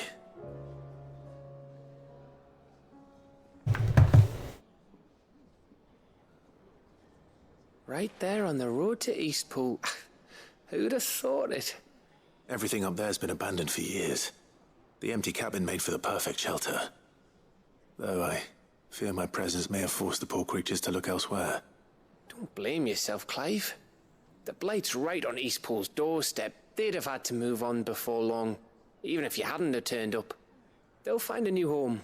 Trust me. After all, that's what us endangered animals do. Anyway, what matters is, you managed to nick us one of their quills before they could run off. And now all that's left is to fix it to the carving. I didn't know you could carve. Reckon there's a lot you don't know about me. Like the fact I'm as good with a whittling knife as I am with a sword. And that bone Ember gave me's a dream to work with. What did you say it was from again? An Avis? But it weren't your Avis, Sid. I slew one of my own at last. So all those long nights in the pit finally bore fruit. I'm proud of you, Ember. Don't speak too soon. I ain't done my trial yet. There we go.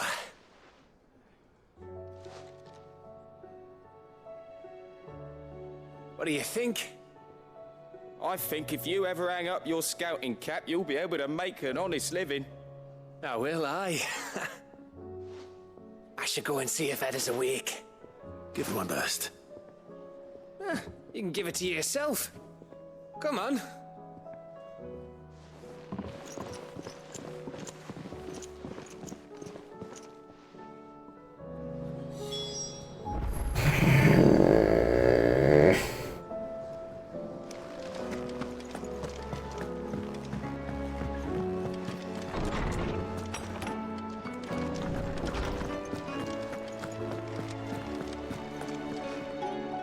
Salesman. I found the flowers you were looking for. You did? I think I did.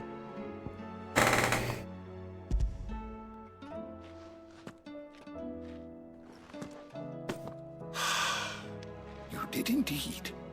My dear boy, thank you. You wanted to make Dion a gift of one, did you not? Shall I invite him to join us? Oh, I don't... It's no trouble.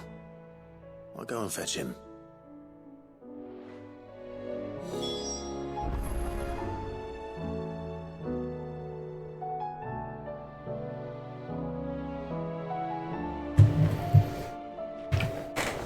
I think something bit me on the leg.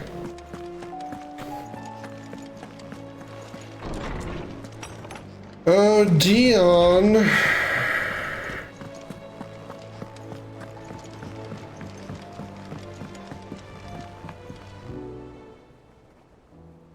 Your Highness, would you do me the honor of accompanying me? No. It is time, then. No. Only to the shelves. Our lawsman has something he'd like to give you. Master Harpocrates. No. I dare not show my face before him. Not after everything I have done. I have taken countless innocent lives. And ruined countless more. All because I was weak. I have sworn to atone for my crimes or die in the attempt. But were I to meet with him again, and see in his eyes what I have become, I fear that my resolve might falter. Then that is all the more reason to do it. Test your resolve. Prove to yourself, and to him, how strong it truly is.